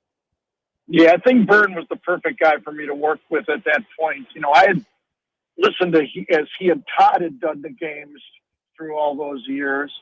Oh, thank you guys. I think I just took a bad turn as I was talking. Yeah, I know. This is your fault, by the way. No doubt. I get off at Golden Gate. They just got off at Pine Ridge. All right, I can fix this. Yeah, Vern was great. He was, I think, the perfect balance for the way I do the games, So we were through a lot. I mean, David was there when we went through some of the most historic football games ever, in all of college football. And I think he had the perfect blend where I would talk X and O's and he would talk the emotions and capture the moment. And, our great crew and the pictures and everything, I thought, it all worked perfectly. So, yeah, you got to have different viewpoints. But I concentrated, at least I tried to concentrate on my job, and I think that worked. I think it worked for whether people knew it or not. I think it worked perfectly for the way the SEC grew in those days. I mean, it just became a monster. Not overnight. They earned every step of it, but it became a monster. And I don't know if it's ever going to be that way again. I mean, I just don't know. They're going to get the viewership, but the way they dominated the sports of college football, those were just an amazing, glorious 18 years for me doing college TV. By the way, Gary, don't know where you are, but we were just given some traffic info. Don't go on the Golden Gate Parkway. Apparently, it's clogged up, so be careful out there. In all seriousness, we got a couple minutes left. I know you've done games with the Ron Franklins of the world, but basically you've had Brad Nessler, Brent Musburger, Vern Lundquist, and then bookending with Brad. I mean, so not only have you had a tremendous career, but you worked with 3 Hall of Fame play-by-play guys. There's no doubt. Nobody's been luckier, you know. I mean, the great Jim Harbaugh said, "Who's got it better than us?" Well, I might step in and said, I think I can top you in my broadcasting career. I mean, I've done top level. My very first game was Ty Detmer beating Miami when he basically won the Heisman Trophy that day. #1 Miami, went to BYU. I've sat in the #1 chair for 36 years. I've had it pretty damn good. Got a great family, live in a great place. I can do everything but really putt really well. You know, I just not really well. Cross-handed, Gary. I'm ready. Hey, I want to thank you guys too. You know, I mean, David has been part of my career. I moved into town, knew of Mark, listened to his show and your show. Plucked David. It could have just as easily been you, Mark. I just made a phone call and called David, and he's been an integral part of what I do. And by the way, as you all know, he's been noticed by other people, and Aikman has hired him, and he's been a big part of what, I do on Saturdays, and the listeners to your show. You got a great show. You should be a national show, and love listening in the morning. Everybody I know listens to it. So congratulations on your career. And, now that I have more time, man, I don't know. I think I'm going to stay away from the program. All right. Avoid the traffic. Good luck the rest of the day. Congratulations on the announcement, the kudos. And, hey, you're not going anywhere for a year anyway, so we're going to keep calling. Hey, by the way, before I go, and I know you guys got to run tight, got a nice note from Eli Gold. How about that? Couldn't be any better than that. So no, really no doubt about it. Been a great day. Gary Danielson joining us once again here on Miller and Moulton. Miller and Moulton would like to thank the sponsors that, quite frankly, saved the show in 2024. Whether it was Floor Meisters, American Paint Supplies, Glass Doctor, Molly Maid, Cigar Bar, Sleep Treatment Direct, the Diamond District, and even the Cape Coral Police Department, thank you. We're hopeful of a great 2025, still needing sponsors, so reach out to Miller and Moulton via X at that Mark Miller or the David Moulton, or text us at 21,000. But Miller and Moulton says thank you to our sponsors and to you, our loyal listeners. Do you have a sleep problem but don't want to wear a CPAP mask? This is Mark Miller for Sleep Treatment Direct. The mask wasn't working for me, and I didn't think I had an alternative. I do. We all do. They have such simple alternatives with greater success than the mask. Visit sleeptreatmentdirect.com. That's sleeptreatmentdirect.com. And if you are like me and your CPAP machine isn't working for you, it's time for a change. Call 239-444-1741. That's 239-444-1741. Sleep Treatment Direct. Sleep safe and sound. American Paint Supplies, for nearly 30 years, is your one-stop shop for all your coating needs. If you are a designer, a contractor, a professional painter, or a weekend warrior, American Paint Supplies is the place where experts go to get expert solutions. At 6100 Shirley Street in Naples off of Pine Ridge, American Paint Supplies delivers the best solutions with the best products with the best support. Meet Gene and his team today at American Paint Supplies. Call 239-566-2700. That's 566-2700, or online at AmericanPaintSupplies.net. Basketball's heating up the hardwood. What a great time to stop in at the Floor Meisters and look at their hardwood. A large selection to choose from, including Mirage hardwood flooring. Floor Meisters has a look and style you want. Mirage wood is grown and made in Canada from the finest quality wood flooring you'll find. And while you're in, ask to see the Petite Enfant collection. 5 custom colors made only for the Floor Meisters. So good it has a 35-year warranty. Floor Meisters, 6281 Naples Boulevard, next to Costco, or floormeisters.com. We've got a text message for Dr. Dollar. A few of my friends are taking daily Cialis or Viagra. What are the benefits and how much does it cost? Great question. Cialis, Tadalafil, and Viagra, Sildenafil are game changer for men who want better performance, stamina, and confidence. They improve blood flow, support long-lasting performance, and help you feel like yourself again. And the best part, at Revitalize Clinic, we make it affordable. Less than $1 per pill. No overpriced prescription, No hassle, just real results, American made at the best prices in town. Plus, with early hours starting at 5:30 in the morning, we fit your schedule. Take control of your health today. Call Revitalize Clinic at 239-277-5770. Visit revitalizelounge.com or text Dr. Dollar directly at 239-980-2302. That's 239-980-2302. Get results. Get confidence. Revitalize Clinic, because every man deserves to perform at his best without breaking the bank. Text Dr. Dollar now at 239-980-2302. This is Miller and Moulton.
So Gary used to come in Mondays. Mark, I don't know if you just No, told I'm the not. I'm audience that. not. So Gary used to come in. We used to be in the afternoons, and Gary would come in Mondays at 5:00 in studio for the full hour.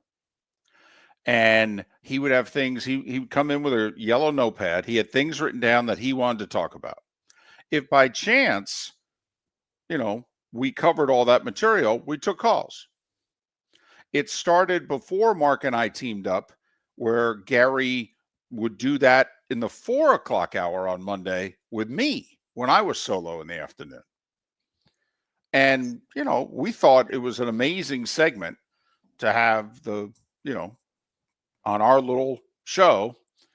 And so anyway, the whole SEC thing, and the poll question was, who should play Ohio State for the national championship? Michigan or USC? And we're looking at one another going, well, what about Florida? ESPN.com poll question. They didn't have Florida on the poll question. This wasn't we didn't even do poll questions then. Right. And it led to Gary contacting Mike Slive, and the next day Florida was added to the poll question on ESPN.com. But it showed the bias that was against the SEC from ESPN. Yeah, that's Herbie saying Michigan and Ohio State should have a rematch. Herbie walked off the set, live television. Okay, he was so angry that they wanted to put Florida in over Michigan. It was.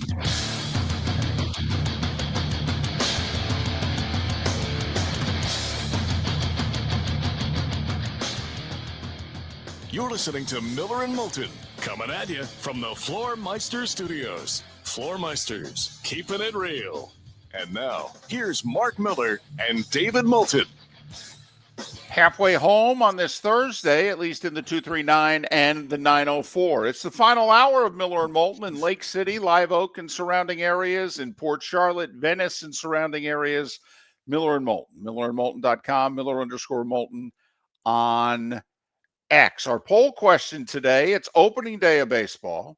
It's also the Sweet 16 getting underway tonight. It's also the beginning of the college hockey tournament. You got a couple of hockey geeks doing this show. But opening day or the Sweet 16, which are you more fired up about? That's our poll question. Baseball winning out, but it's close. And so vote accordingly. Somebody who's got his focus on the Sweet 16 is Kevin Brockway. After all, he's, covering the Gators for a living, and they are in the Sweet 16 tonight. Kevin joins us once again. Kevin, of course, Gainesville Sun, Gannett throughout the state of Florida. You can follow Kevin on X at Kevin Brockway G1. Kevin Brockway G1. So how you doing this week? I'm doing good, David. It's, like I said, interesting. First time here in San Francisco, beautiful city. Kind of reminds me of a West Coast version of New York here. Very, very nice. Great city. One of my favorites, no doubt. If you have time and can do Alcatraz, it's amazing. That's all I'll say. But you're working. And obviously a big one tonight for the Gators against Maryland. Florida during this season, and you talked about this when we had you on last, Kevin, that they've developed depth over the season. Maryland lacks depth. How important is it for Florida to really push the pace tonight? Yeah, I think tremendously important. It's interesting. And, I kind of asked Kevin Willard about that yesterday, and he talked a lot about how he's going to probably play more players. We'll see if that plays out, but he feels like he's got to rotate in a few more to match up with Florida's big men. But, if you look at Maryland's last game, all five of their starters played 36 minutes or more. You'd have to think that with Florida's depth, they could be the fresher team down the stretch, and that could play well. It certainly played well in the UConn game. Last 5-6 minutes of the game. It also, of course, helped for to have Walter Clayton hit a bunch of clutch shots too. He's playing at a really high level right now. Averaging 23 in his 2 NCAA tournament games. But yeah, get the game going up and down the floor a little bit. I think that would be to Florida's liking. But you got to take care of the ball too. I thought in the UConn game they were a little skittish in the first half when they had a couple of turnovers on the break and kind of backed away from it. But this is a game where they got to push the pace a little bit. Did UConn show Maryland or anybody else anything? Did UConn do something to the Gators in which you, who has seen every Gator game this year, went, I haven't seen anybody do this to them before? I just think Hurley's a very good coach. I think that they definitely, the operation of their offense in terms of how they played defensively, how they switched, just how aggressive they were on the ball. They had a lot of answers. They really made Florida work offensively to get everything they had. And that's a credit to Dan Hurley and the staff. I thought they had a tremendous game plan. But I think what Florida showed is a little resiliency, being down 6 in the second half and just finding a way to come back and win. In addition to the Clayton shots, obviously, some of the clutch plays, the hustle plays they made off the, mid free throw rebounds were huge. And, sometimes you're going to have games like that during the tournament in terms of, gritting it out. They denied Walter Clayton the ball quite a bit, but Clayton still found his offense at the end of the game, made some tough contested shots. No doubt, and I think you'll have to do that again tonight. Are you concerned with the inside game for Maryland? Because Connecticut outscored Florida in the paint by a severe margin, and Maryland's got a couple of big men. Queen and Reese are not just tall, they're wide. They take up space. They're very physical. To me, that's part of the game that Florida should have some difficulty with, and it gives Maryland advantage, don't you think? Well, Queen especially is a guy he's not just big, but he's agile. He's got great footwork. You saw in that last second shot, the play he made. Now, did he travel or not? That's a big, controversy. But he is a very skilled guy, made that bank shot to win the game. So I think that's the thing about Queen. He's really got the full package. Reese is more of a physical guy, enforcer, bruiser type. maybe not quite as skilled, but can still score around the basket a little bit. So, yeah, Florida's going to have to be mindful of that. I think they've got enough in the post to get by. I think Alex Condon is a guy that, he's a prideful guy, and he's going to step up. And we've seen Alex, against Chennai Broom, really kind of harass him and really made him work for his points in that Auburn game. So, I think Alex, you're going to see a game from him where he's going to bounce back and try to make things hard on Queen and Reese inside. Kevin Brockway covering the Gators for the Gainesville Sun and the Gannett Network throughout the state of Florida. You can follow Kevin on X at Kevin Brockway G1, Kevin Brockway G1. If I could just sidebar for a second, how weird was it sitting there for the Willard presser with everything that's going on with him? Is he staying? Is he going? Questions are being asked about his future, and he's talking about Walter Clayton. I mean, you've been at thousands of pressers. How weird was his presser yesterday? Yeah, a little bizarre, and I think that, it's interesting. Like, he wasn't ever flat out asked about Villanova, but I think people were inferring the question about Mike Loxley and keeping things in-house. He just kind of went on that tangent on Walter Clayton. He was, purposely dodging that question because, he didn't want to, create any, problems if he does stay at Maryland. But like I said, look, the rumors are out there pretty heavily about Villanova, and it'll be interesting. For Kevin Willard, it's kind of interesting because he was in the Big East at Seton Hall too, and it's kind of like you're going back to the Big East, a Catholic school, but maybe Villanova's promised him resources. I know he's complained about resources at Maryland, and which is surprising because it's a Big Ten school. You would think they would have the money, and they've got a little bit of basketball pedigree. But it's a fascinating situation, and I'll be curious to see if it spills over on the court. I mean, there's some reports that he's already told his team that, hey, this is it. And I don't know. There two things can happen as a team when you do that. You can either kind of galvanize or get stronger, or you can kind of check out. So. If it's a blowout tonight, I think that that'll be interesting to monitor. There's no doubt if it's a blowout. But Kevin, do you think the players care where a few years ago, I think players would have cared if a coach was leaving. In the NIL portal world, do you believe players still that's going to be a factor tonight?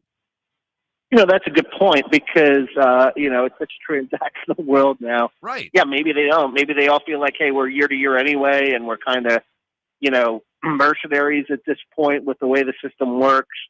I mean, I still think some people, not everyone is a marketable guy. I mean, there's some guys, the lower level guys, the walk-ons, that they make a huge impact, but they make impacts in practices and in different ways. I'm sure they're, might feel a little upset about the situation, but it's going to be interesting to see how Maryland responds to that tonight, all that's swirling around them and their program and their coach in terms of how they handle it. So what do the Gators need to do? I mean, so far, for what it's worth, they had a great first half in their first game. Their last 60 minutes has not been at the standard that they were at entering the tournament. What is something that you think the Gators need to get back to tonight and this weekend? Well, I think taking care of the ball is big. Walter Clayton, he's averaging 23 points a game. He's a ton of big shots. But also, as the point guard, his assist-to-turnover ratio right now is 3-9. So, you would like to see him and the rest of the team just be a little more careful with the ball in that situation. And defensive rebound, too. They've still been very strong on the offensive board, but there's been a little leakage on the defensive board. UConn and Norfolk State even a little bit exposed Florida there.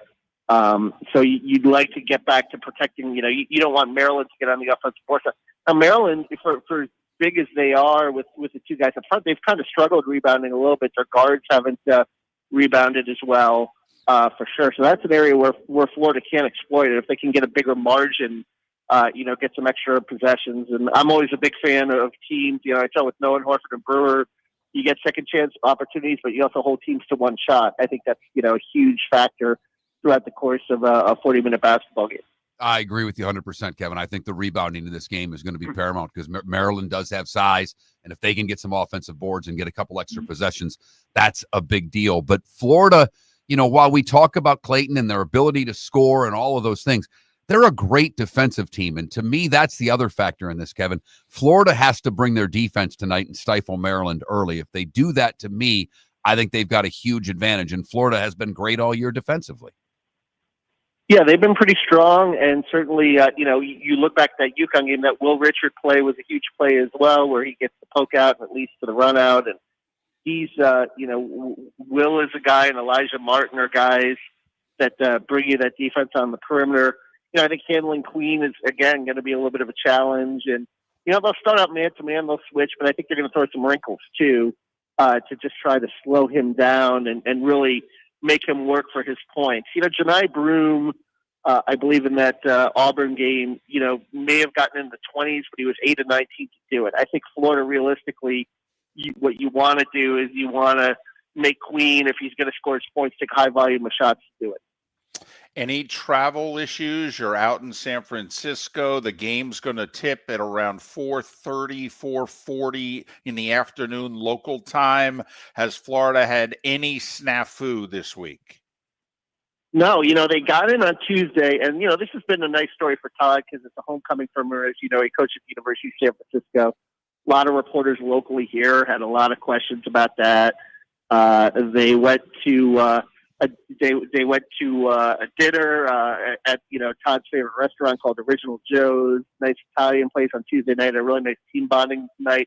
They practiced at the University of San Francisco's gym where he coached, and I think that was a little bit of a motivational ploy too, because it's kind of a smaller, dingy War Memorial Arena there, kind of trying to remind the team of some of these guys of their mid-major roots and stuff, instead of practicing in the palatial Chase Center, which is beautiful, by the way, along the shores of San Francisco. I called it the house with step built, right?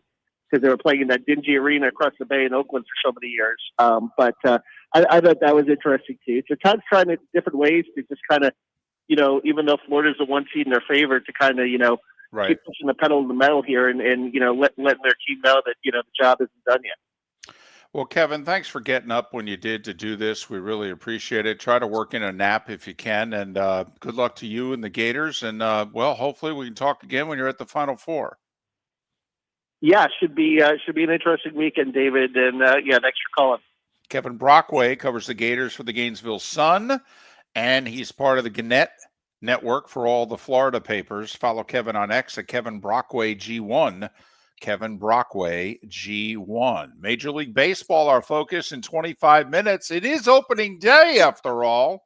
For over 50 years, the Nolan family has been dedicated to protecting local families. Nolan Family Insurance is a second-generation independent agency that specializes in home, flood, auto, and boat insurance. They take the time needed to explain your coverage options and answer your questions so you can make an informed decision that's right for you. If you're looking for an agency that treats you like family, call 941-639-1122 or go to nolanagency.com. That's 941-639-1122 or nolanagency.com. Basketball's heating up the hardwood. What a great time to stop in at the Floor Meisters and look at their hardwood. A large selection to choose from, including Mirage hardwood flooring. Floor Meisters has a look and style you want. Mirage wood is grown and made in Canada from the finest quality wood flooring you'll find. And while you're in, ask to see the Petite Enfant collection. 5 custom colors made only for the Floor Meisters. So good it has a 35-year warranty. Floor Meisters, 6281 Naples Boulevard, next to Costco, or floormeisters.com. American Paint Supplies, for nearly 30 years, is your one-stop shop for all your coating needs. If you are a designer, a contractor, a professional painter, or a weekend warrior,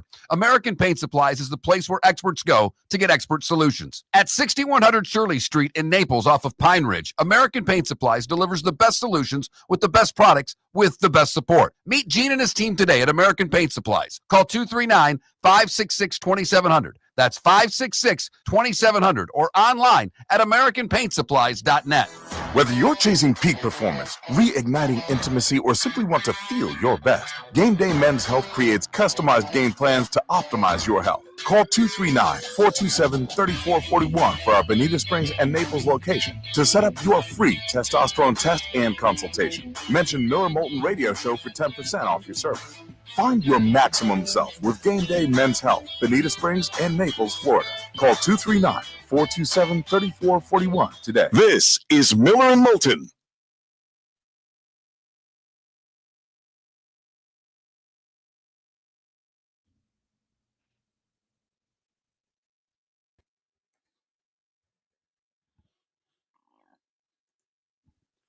So I'm looking at tickets for Saturday's Rockies-Rays game. If tomorrow's tickets are like $1.60, $18. $18.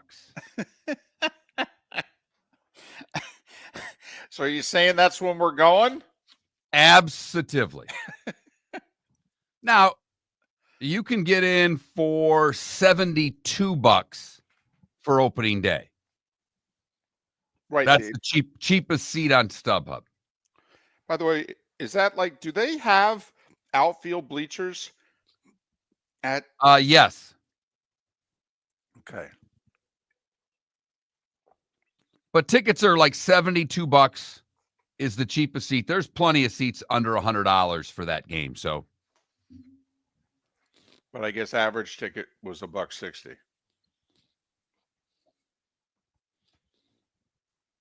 Second most expensive opening day ticket. A list the Rays have never been on before.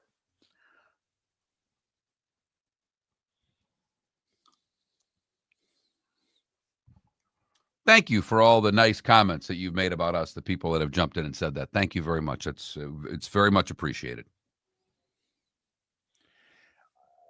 Okay. Did you think it? Because when Gary was being very nice about us, and he said that, he thought we should be a national show, I hesitated for a split second because I thought you were going to jump in and say, Gary, thank you very much. Remember, folks, 21,000 if you want to sponsor 21,000. I almost said, now that you don't have anything to do with your money, Gary, are you willing to sponsor? I was damn close. I just waited a split second. I'm like, he could jump in here. I'm going to give him the opening. I know, but it was such a good interview. I know. And more importantly, I was thinking of May 2nd because we're definitely going to rerun this. Right. Like, you don't need to add stupid snark. But okay. I just wanted to know if we were okay. Okay. I'll tell you, I wanted you to be here. You can all call me a dirty old man, but yes, I've been working out. I work out every day. It's the first thing I do after the show. It's the same people in the gym every day. Exact same faces, same people. Everybody's got their earbuds in except for the couple that has to blast Fox News at levels that it just makes it painful. But yesterday I go in and you could tell it was spring break because there are 220-somethings in the gym. And the gym's small. It's a small room. There are 220-something. I know they were 20-something because they are high teens, but they both had tattoos, which leads me to believe they were over 18. One was beautiful. The other one was it was a cute girl, but and I mean, they're working out hard. They're not lifting much less than what I do. And I'm on that treadmill, like trying to act like I'm 25 years old with the pace I was going at, sucking in the gut as best you can. Right. Damn. I remember what it's like to be in a real gym with real people. And then I felt like creepy old guy. I know. I am so cognizant of that now. Like, Melissa actually paid me a really nice compliment in which she said, none of my friends think you're a creepy old guy. You're doing a good job, Dad. I said, thanks. Really trying to avoid that moniker. Yeah.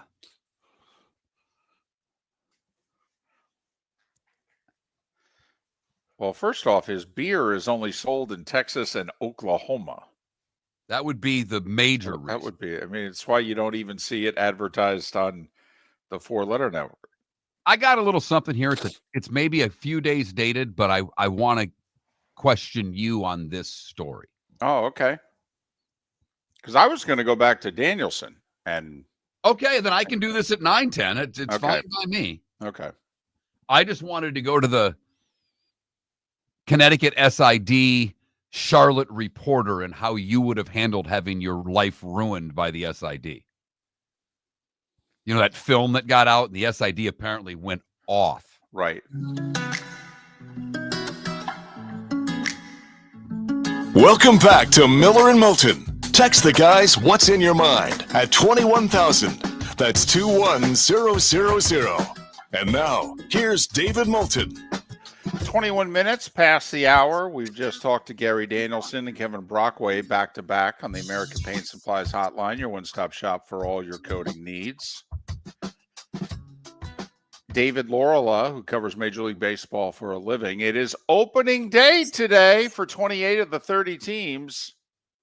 Rockies and Rays waiting until tomorrow in Tampa to play Quick their sidebar, tickets for opening day in Tampa are not cheap for tomorrow's game. It's going to cost you between $70 and $100 to get into the game, but there are tickets available on the secondary market, although I think the game has finally sold out at Tropicana Field. Now, if you want to go to day 2 on Saturday, I just checked StubHub, and I know no one uses that anymore. I know that Vivid Seats and a lot of the other ones are probably better services. I haven't bought a ticket on the secondary market in a while.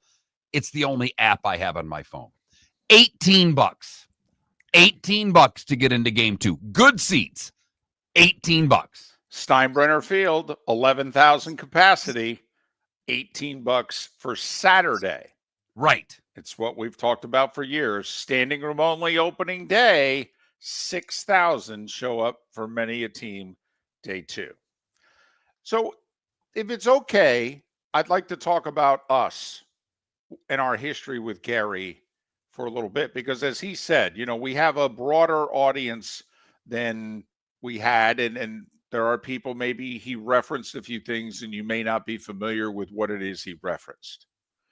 But so Mark was in the early 2000s. Mark's still working in minor league hockey. I'm doing the sportscaster gig, TV, radio, and Gary's at ABC. Gary moves to Southwest Florida, where the three of us are. And as he said in our interview moments ago, he came from an area where sports radio, you listen. And so he was searching for sports radio. And at the time, and there's only one station, and there was only one show on in the afternoon. And at the time, that was me solo. And so people always ask, how'd you get hooked up with Gary? Gary actually found me stuck in traffic because he was listening to sports radio. Just so happened, I commented on the Ohio State-Michigan game that he had done. He thought, that's not right. This guy's an idiot. Goes back, looks at the game tape. Turns out I was right. And he doesn't think, great things about me. He said, how could somebody sitting at home see things that we couldn't see in the booth or the truck? And that's actually why, because Gary never had a spotter until he went to CBS. And that was actually the first time that he was open to the idea, if it ever happened, of having someone, try to quote unquote help out.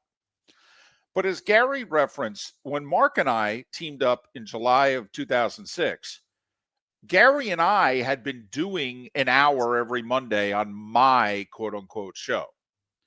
And Gary wanted to continue it. So our Mondays at 5 o'clock Mondays, our little rinky-dink show had Gary Danielson in studio for an hour.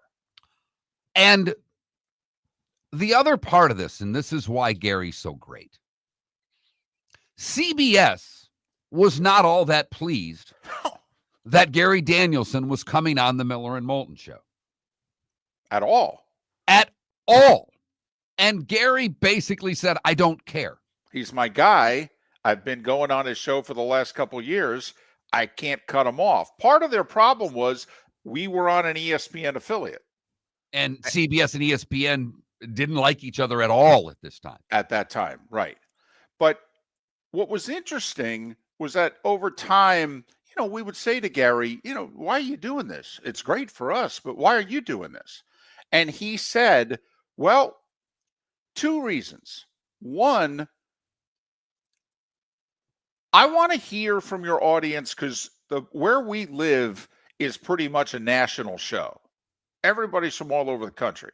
So I want to hear what the college fan who may be ACC, Big Ten, I want to hear what it is they're thinking.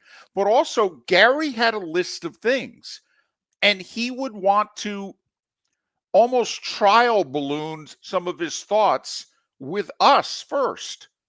And then he would go home, prepare for the game, fly to the game on Thursday. I'd meet up with him Friday night or Saturday and what have you. So he kind of, our show in a small way he was using, and he thought it helped him. The feedback is good out of the window and what have you. So it's the week after Thanksgiving in 2006. And Ohio State's unbeaten and number 1. They've just won the showdown game with Michigan. USC is hosting UCLA. If they win, they're probably going to play Ohio State for the national title. But if they're not impressive or they don't win, the thought was, well, then Michigan should get a rematch. Meanwhile, here was 11-1 Florida in the SEC championship game going, oh, what about us? And no one at ESPN was talking about Florida. And so Gary comes in on a Monday, and he points out to us, he said, hey, have you gone on ESPN.com today? We said, no. He said, look at the poll question. And the poll question was, who should play Ohio State for the national title, USC or Michigan? And he goes, isn't that interesting? Apparently, Florida's not even worthy of discussion. So then on our show, live, we compared, because he said, listen, if USC wins, it's going to be USC. So just for the heck of it, let's just say USC loses. And they're 2 touchdown favorites over a 6-5 UCLA team. This is Pete Carroll USC at their height. He said, but just for the heck of it, let's do the comparative schedule, Florida, Michigan. And he kind of did it almost the way you would see a March Madness before the tournament blind resume. Right. And he started, all right, let's start comparing best win. And it was Michigan because they beat Notre Dame at Notre Dame soundly.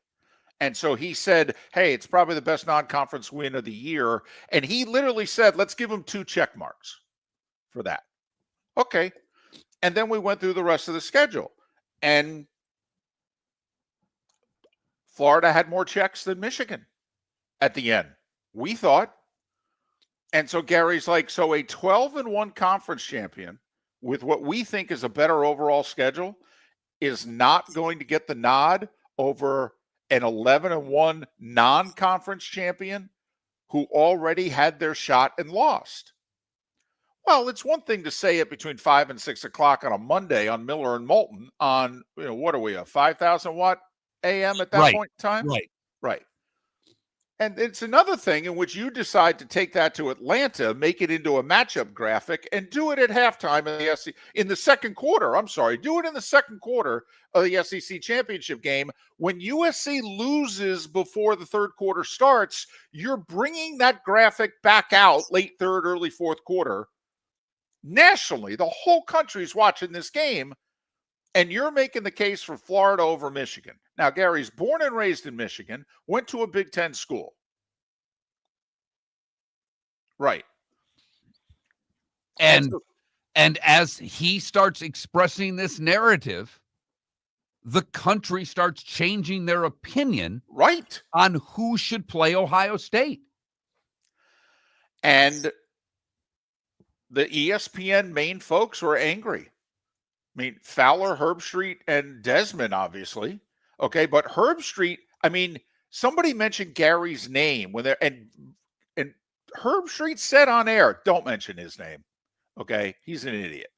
All right, and he got so angry because the B team at ESPN, Mark May, Lou Holtz, and what have you, they were advocating for Florida. Reese Davis, Mark May, and Lou Holtz were advocating for Florida. Herbstreit got so angry with them live on the air, he walked off the set. And it all originated from us doing our Monday thing together. And, Gary's been incredible to us over the years. But that show, that day, had an impact on college football. There's just no 2 ways about it. So that's our little history together.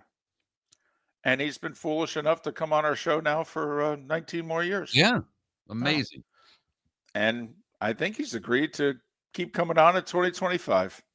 David Laurila, opening day, next. Mark Miller for Molly Maid. Why Molly Maid, you ask?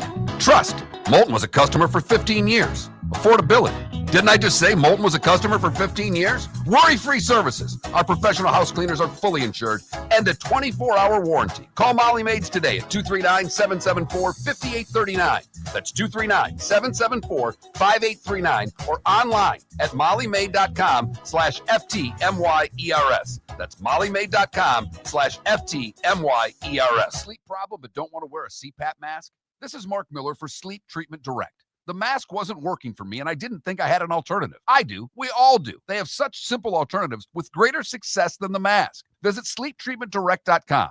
That's sleeptreatmentdirect.com. And if you are like me and your CPAP machine isn't working for you, it's time for a change. Call 239-444-1741. That's 239-444-1741. Sleep Treatment Direct. Sleep safe and sound. Basketball's heating up the hardwood. What a great time to stop in at the Floor Meisters and look at their hardwood. A large selection to choose from, including Mirage hardwood flooring. Floor Meisters has a look and style you want. Mirage wood is grown and made in Canada from the finest quality wood flooring you'll find. And while you're in, ask to see the Petite Enfant collection. 5 custom colors made only for the Floor Meisters. So good it has a 35-year warranty. Floor Meisters, 6281 Naples Boulevard, next to Costco, or floormeisters.com. American Paint Supplies, for nearly 30 years, is your one-stop shop for all your coating needs. If you are a designer, a contractor, a professional painter, or a weekend warrior, American Paint Supplies is the place where experts go to get expert solutions. At 6100 Shirley Street in Naples off of Pine Ridge, American Paint Supplies delivers the best solutions with the best products with the best support. Meet Gene and his team today at American Paint Supplies. Call 239-566-2700.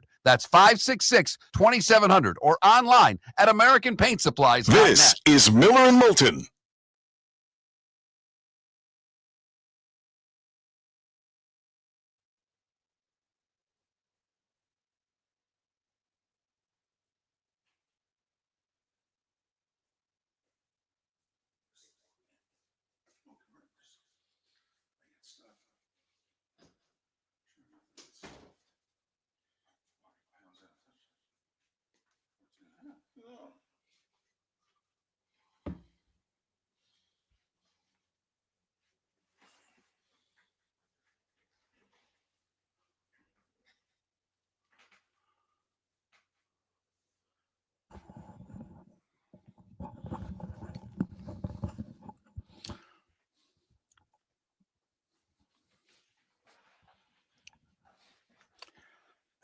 Bigger than Beano cooked that day. What I always found funny, years go by, because that was the beginning of the SEC beginning to take over the college football world. So 8-10 years later, and the SEC is, kicked everybody's butt just about every year. And so they're watching the SEC on CBS. And so Gary now becomes this big SEC homer in a lot of people's eyes. And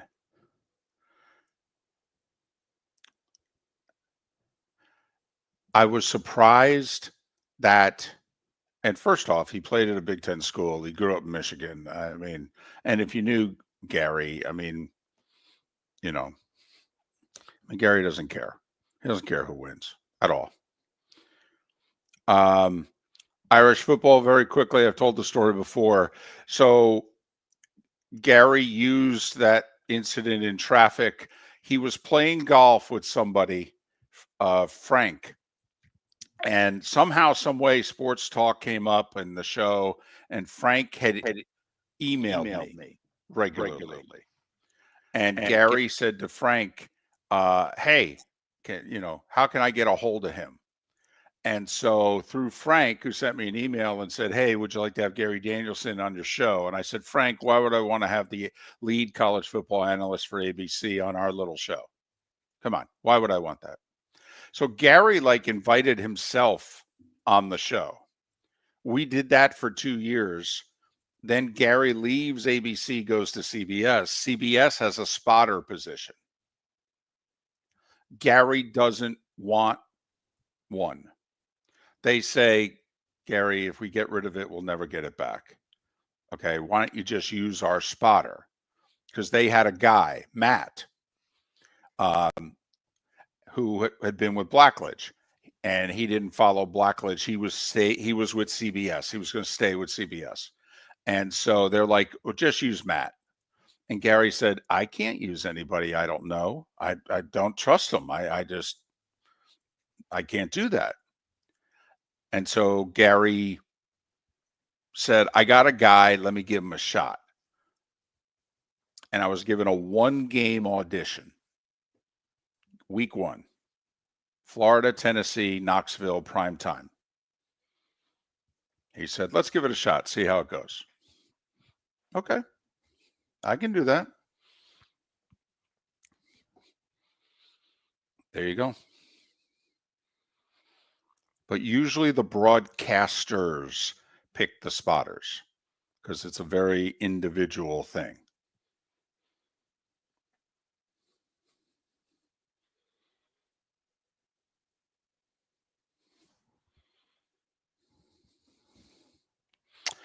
Sonny, I would nominate Cracker Barrel, and he'd probably get a kick out of that. And I don't know how far from the truth it would be.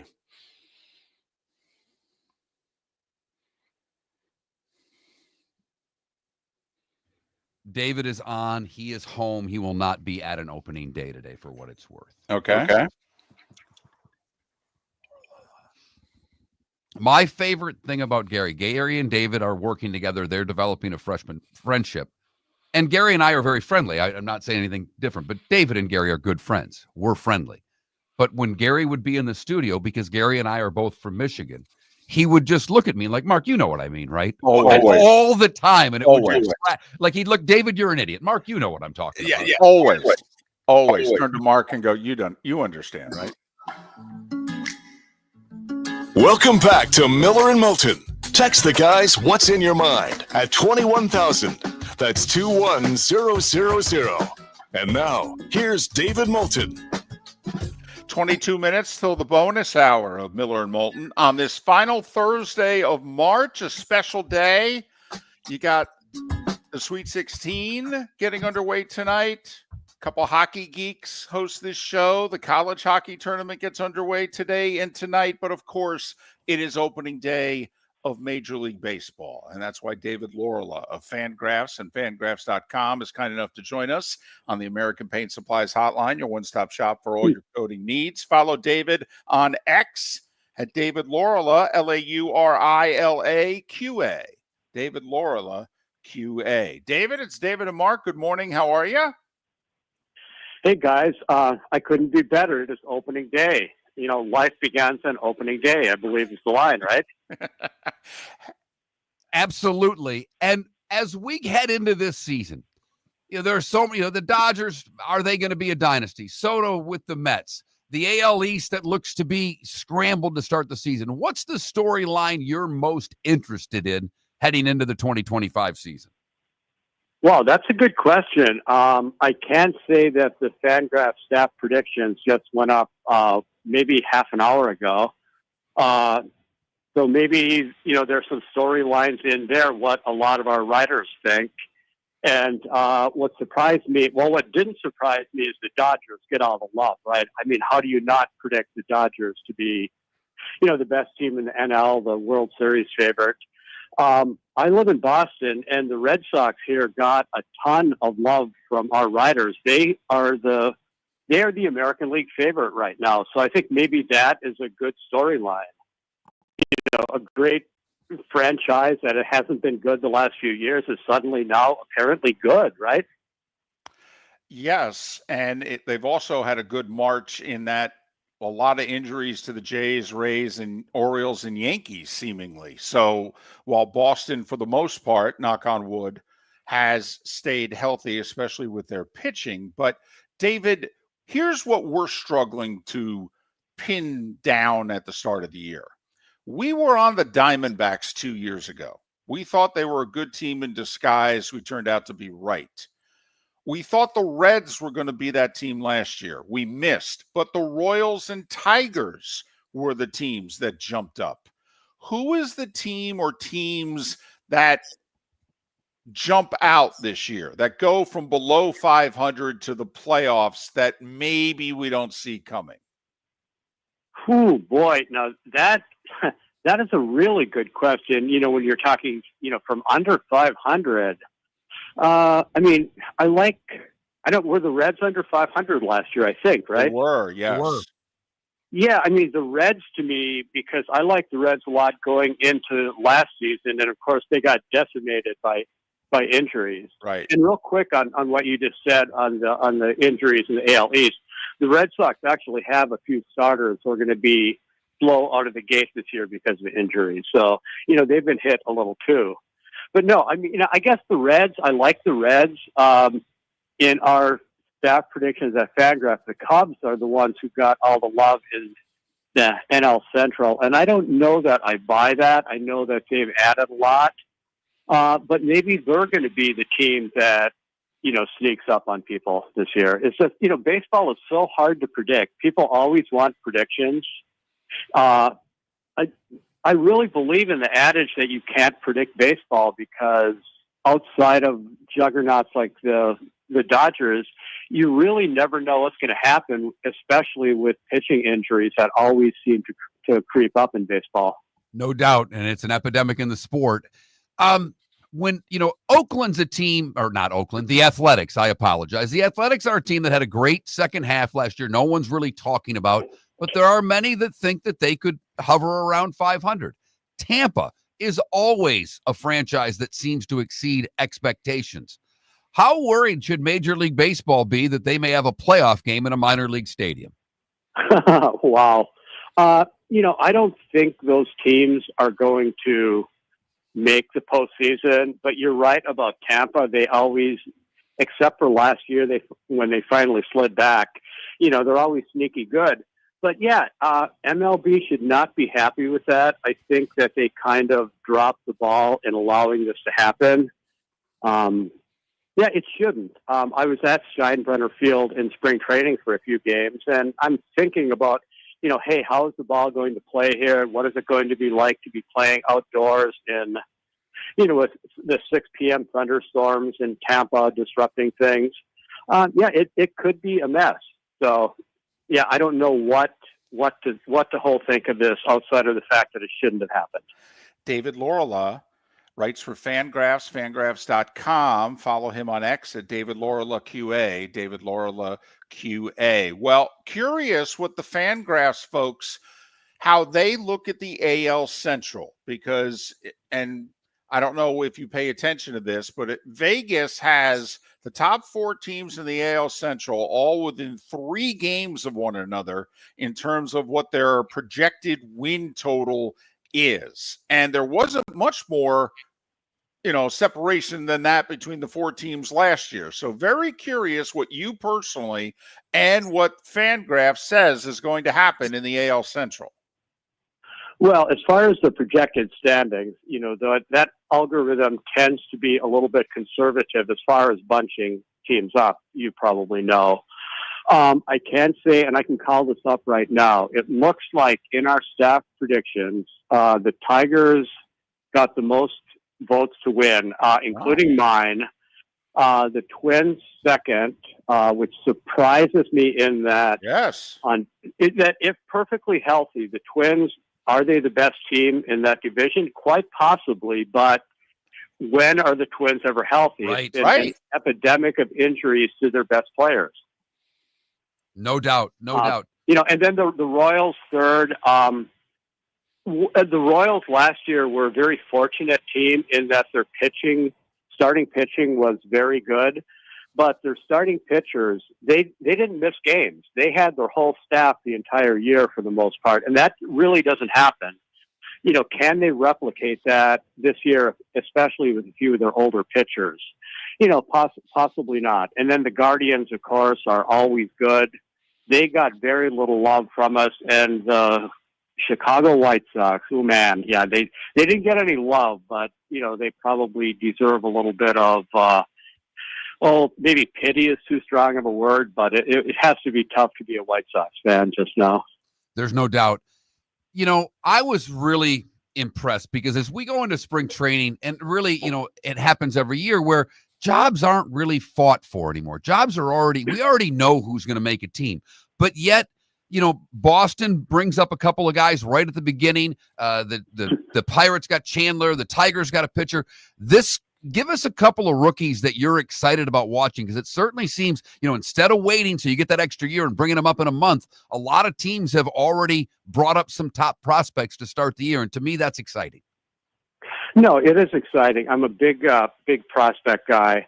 I have a kind of a sneaky NL Rookie of the Year pick, as I picked Chase Dollander of the Colorado Rockies, and I don't believe he made the opening day roster. He has very little experience. He was a recent draft pick last year, actually, and it's sort of a risky pick because you pitch in Colorado, your numbers probably aren't going to be great because they're not going to win a lot and the ball flies. But on pure talent, I think he is right up there with guys like Bubba Chandler. And Chandler gets a lot of comps, fairly or not, to Paul Skeens, which shows what kind of an arm he has. So, I think he will be up with Pittsburgh very soon, and, he will be fun to watch. Jackson Jobe, of course, has debuted briefly in the big leagues. I think he is going to be an absolute stud for Detroit, which is one reason I picked the Tigers this year, is because of their quality young pitching. What do you think of yesterday? The Angels gave a job to Ryan Johnson. He was a second-round pick in last year's draft. He hasn't thrown a pitch in the minors. The Astros called up Cam Smith, who was the hot prospect in the Kyle Tucker trade, with the Cubs. He's played all of 32 games in the minors. I mean, is this because teams need these guys, or is this also because of cost? And these guys are cheaper right now than if they gave the job to a veteran. Oh boy, that's going to maybe vary a little bit team to team, and the payroll structures that their ownership sort of demands. The Angels are the Angels, and I don't know that I have great things to say about their ownership, and I don't think Angels fans do either. Right. But they have been the one team that aggressively calls people up to the big leagues with no experience. Nolan Shonowell last year, of course, is an example. Cam Smith tore the cover off the ball, though, this year with Houston. One of my regrets when I was down in Florida for spring training is I wanted to talk to Cam Smith, and it just, it didn't work out, timing-wise. But, they have room for him, certainly. They lost Tucker. That, and Bregman, that team is in a little bit of transition roster-wise, but if Cam Smith is one of their 9 best players right now, and apparently they think he is, you're going to play him. You've got the Braves, the Mets, the Phillies, the Dodgers, the Padres, and maybe the D-backs to a lesser extent. But when you look, I'm kind of looking at baseball right now, similarly to the way I look at the NFL, that all the talent's in the National League right now. I mean, the best team in the American League, if you were to do a power ranking, where would the best team in the American League rank among the best in the National League, if you know what I mean? Well, that's a good question. You are 100% right that it is very National League heavy. I think that the Phillies are probably the second best team in baseball. I think in the Fangraphs power rankings, which is also algorithm based, I actually think the Yankees are on top now, which I don't get. With all of their injuries, I just don't see them as strong as some of the other teams. I know the Mariners rank pretty high, the Rangers. The Red Sox probably are the best team right now if everybody stays healthy and the young players meet their expectations. But, you're right. Probably the best 4 or 5 teams in baseball are in the NL right now. David, final one from me. If the Pirates had spent $30 million to bring in 2 bats, or if they had just spent that money on Pete Alonso, how close would they be to a playoff team with that pitching? Guys, because of the division they play in, I'm not entirely sure they're not already close. would another bat or two push them over the top? Yeah, I would think so, because they do have the great young pitching. But of course, Jared Jones, now has got apparently a bad elbow, which doesn't surprise me given how he apparently threw 97 miles an hour as a sophomore in high school. So I think it was a matter of time. But yes, great pitching. They always say that pitching wins, right? That's, maybe that's changed a little bit over time because it's so hard to hit that teams that do have the great hitters are going to have that extra edge. But yes, the Pirates have great pitching. Seattle has great pitching. I think the Tigers have the most underrated starters in baseball. And those teams, I think, are going to do pretty well. Maybe not Pittsburgh because of the dearth of bats, but yeah, pitching is big. Is this the year that the Astros postseason streak of 8 consecutive years ends? A lot of people are saying yes. I am on record as saying no. I think that they still have enough talent to beat out Texas and Seattle, in part because they have guys like Hunter Brown and Arrighetti are in the rotation along with Framber Valdez. No, I think that team has a lot of talent, and Yordan Alvarez, hopefully his knees hold up, is on a Hall of Fame track. So no, the Astros are still a strong presence in the National League. Going to have to get Altuve out of In left field. the American League, I'm sorry. Yeah, going to have to get Altuve out of left field, though. On a time. He's David Laurila, all right, baseball writer for Fangraphs, fangraphs.com. Follow him on X, David Laurila QA, David Laurila QA. David, enjoy opening day, and hopefully we can catch up in about a month. Sounds good, and happy opening day to everybody. Thanks, David. Thanks for getting up for us. David Laurila. You spell that last name Lourila if you're trying to follow him on X. Fangraphs.com, and, well, we got some breaking news there. They literally just released their predictions, and David unveiled them on our show. That's I think the bold prediction he made is he thinks the Astros are going to make the playoffs again with the Rangers and the Mariners, and the Mariners pitching. I think it's going to be tough for the Astros to keep this streak alive. Not only does Jose Altuve look like a little leaguer because he's 4'5", but in the outfield, he apparently can't catch the ball at all. This left field thing isn't working out so far.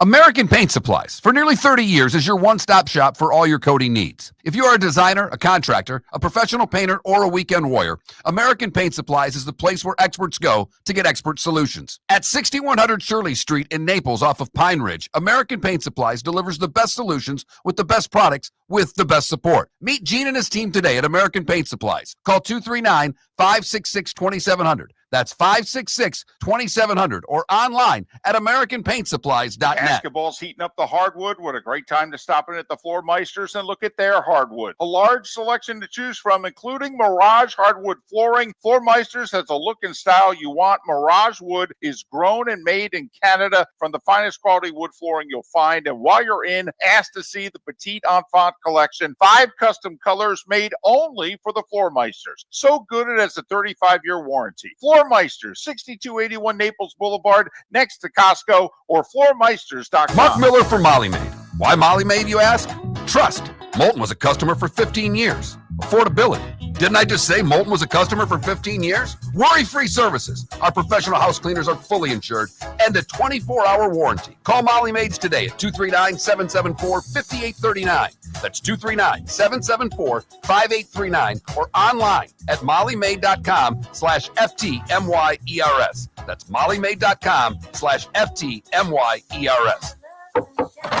Honey, you want to come out? I haven't seen you since Glass Doctor installed our custom shower enclosure. No thanks. Well, you can't keep eating breakfast in the shower, and laminating your magazines is getting expensive. You remember we have guests coming over tonight, right? Oh, I'm sure they'd love to see the shower. It's our neighbors, and I highly doubt they want to be hanging out in our bathroom. The shower's so good, you'll never want to leave. Visit glassdoctor.com today and schedule an appointment online. We've got a text message for Dr. Dollar. I feel tired, sluggish, and just not myself. I'm gaining weight, my energy is low, and I've lost my drive. Could it be low testosterone? Absolutely. Testosterone naturally declines over time, but you don't have to accept it. Low T can affect your energy, strength, mood, and focus. But here's the good news. Testosterone replacement therapy, TRT, can help restore your vitality and get you back to feeling your best. Imagine waking up strong, sharp, and energized, ready to take on the day like you used to. At Revitalize Clinic, we specialize in physician-guided, American-made TRT designed just for you. Take control of your health today. Call Revitalize Clinic at 239-277-5770.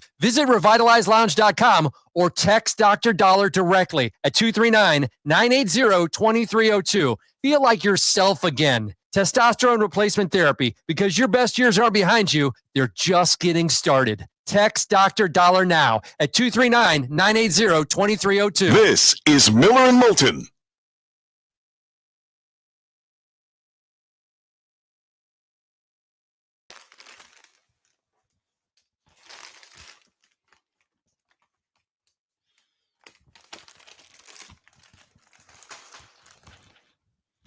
I'm telling you, I'll take on any producers in the country to think that I can get a podcast for an hour up and loaded in 3 minutes. I'll take them on right now.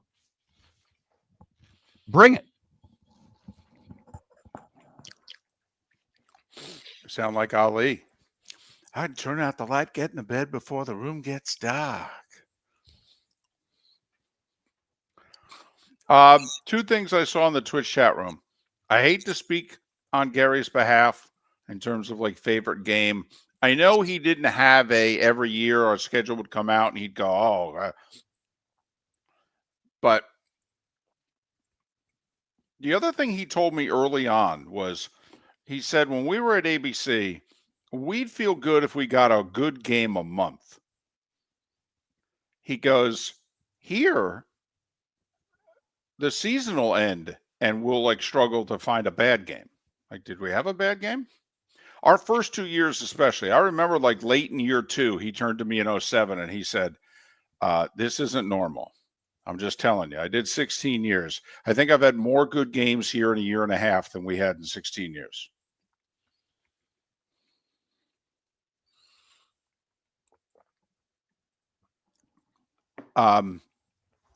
Told the story before, though. Somebody asked about how I got hooked up with Troy. Gary and Joe Buck have the same agent, so I got turned on to Joe for golf through Gary's agent. Also, Gary knew the Fox executive producer for golf personally, called him up, said, hey, you should give my guys a try. So that's how I got hooked up with Joe. We did a shark shootout together. Joe thought I did okay. I worked with Joe. Year 3 or 4 with Joe, apparently Troy's decided he needs a spotter. He found one for Thursday nights. Babe Laufenberg, his former teammate, who's the radio voice of the Cowboys, but he didn't have somebody for Sunday. And Joe said to him, I got a guy for you. Problem was, he didn't really tell him. Right. So I showed up and Troy was kind of like, who are you and what are you doing here? I'm like, your spotter? Joe tell you anything about that? Troy looks over at Joe. So it didn't start well.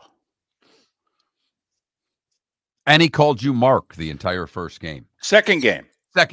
I text Mark at halftime. We were in Seattle, so I text Mark at around 6 o'clock on a Sunday. And I go, hey, congratulations. Troy thinks he's doing the game with you. Mark texts me back like, what the hell are you talking about? I'm like, he's been calling me Mark all game. Apparently, he knew a Mark Moulton. He had it in his phone. So he didn't speak to me the whole first game.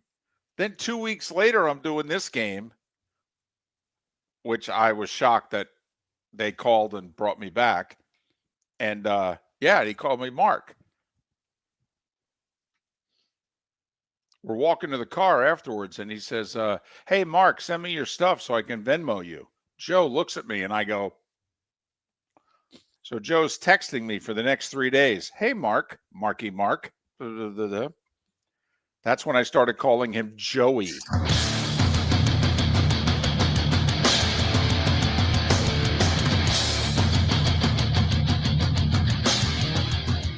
You're listening to Miller and Moulton, coming at you from the Floor Meister Studios. Floor Meisters, keeping it real.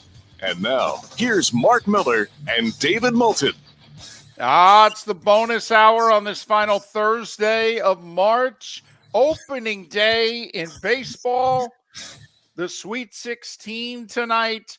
And just for a good measure, Mark's the cook on the show. Just a little pinch. Okay, little college hockey tournament gets underway mid-afternoon as well. Yes, it does. Always a great tournament. The intensity of the college hockey tournaments, like the first round of the Stanley Cup playoffs, there is a lot of hitting in college. If you've never watched college hockey and you're a hockey fan, I would encourage you to watch some of this tournament today. The hitting is great. They get after it. Such a crapshoot, too. I mean, it's a single elimination tournament, 16 teams, and next thing you know, 72 hours later, boom, you're down to 4. They take a week and a half off, too. They don't then play the next week. Okay, they take a week and a half off before they play the Frozen Four. So it's such a crapshoot to win the college hockey national championship. It really is. Our poll question today is opening day and Sweet 16. Which are you most excited about? David, while voting is a little lower than I expected, and I'm a little, bummed out about that because we had the question up so damn early this morning. Right. But opening day with 59% of the vote. Now that the younger folks are starting to get up and get out of bed, maybe that vote will change in the bonus hour. But I have wanted to bring up this story, and the story's a little old. You may already know of the story, but I want to try to personalize it. Okay. After Connecticut lost to Florida, we all know Bobby Hurley, or Danny Hurley rather, went off going down the tunnel there and was yelling to the Baylor players, I hope you don't get effed the way we got effed. And a reporter from Charlotte, Joey Ellis, is the one who videotaped it. He was back by the locker rooms. He videoed the whole thing. He then posted it on X. That's how we all know that this happened. Well, Bobby Mullen is the sports information director for Connecticut basketball. Right. Bobby got really upset with Joey Ellis for posting this video. In fact, he told Ellis that he would ruin his life right if he didn't take down the post. So advance that. Now, I want to personalize it in this because I've never been a television reporter. My media background is as a play-by-play guy, a director of communications for teams, so essentially the SID at the minor league level. And I had to have all these relationships with the local media to get my stories out. So I couldn't go tell a local media person that I would ruin their life. I would, in fact, tell them that they should be leading with my story instead of whatever the hell else they were leading with. Just ask my co-host. Phone would ring right after the sportscast. I'd answer it. Sometimes I would answer it, Mark, and you'd go, what the hell? We had 7,200 people in our arena, and you led with what? But I never threatened David to ruin his life. Right. So Bobby Mullen has since called Joey Ellis and apologized. And Joey Ellis, give him credit, accepted the apology. Just said, I accepted it and life rolls on. Good for Joey. David, I ask you, in your days working in television, if this would have happened to you, and a couple of days later, the SID the director of communications from the local hockey team called you up and apologized after saying that he would ruin your life. Would you have publicly? Right. Would you have accepted the apology? I would have told them to blank off. I knew it. Absolutely, I would have. I said, I won't say anything publicly, but you're dead to me. Don't ever talk to me again. And one of the things that Bobby Mullen said is that he had a camera. He's back there. He's not even supposed to be back there. In 2025, do you really think, outside of being in your locker room, that what you say and do isn't being recorded?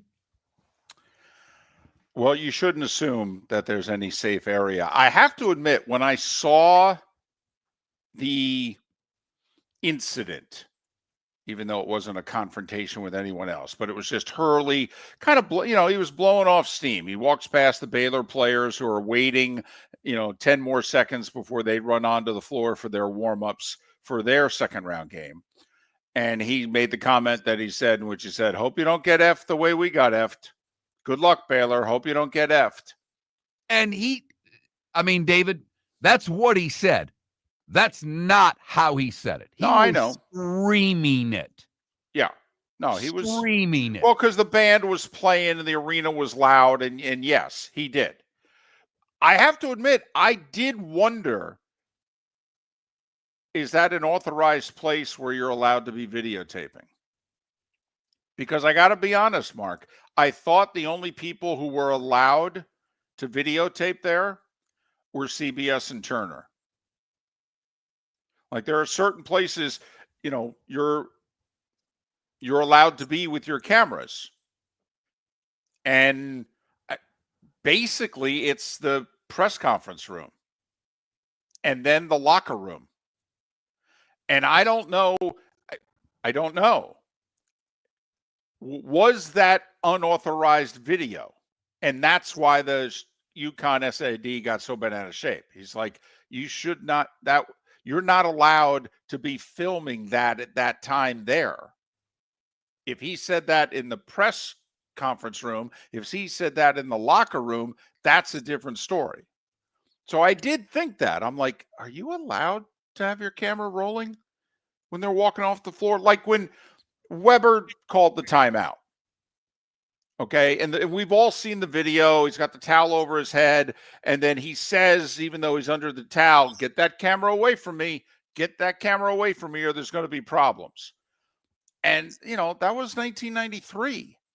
And I thought they made changes to it so that there wouldn't be a camera in the face of the Chris Webbers of the world after a tough loss.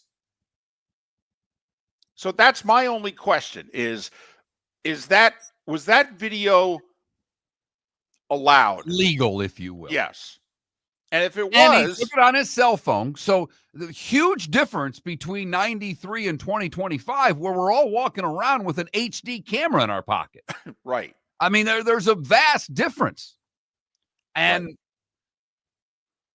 your point's very valid, but at the same time, I just believe today you've got to live under the assumption that everything you do and say has the potential of getting out there. Yes.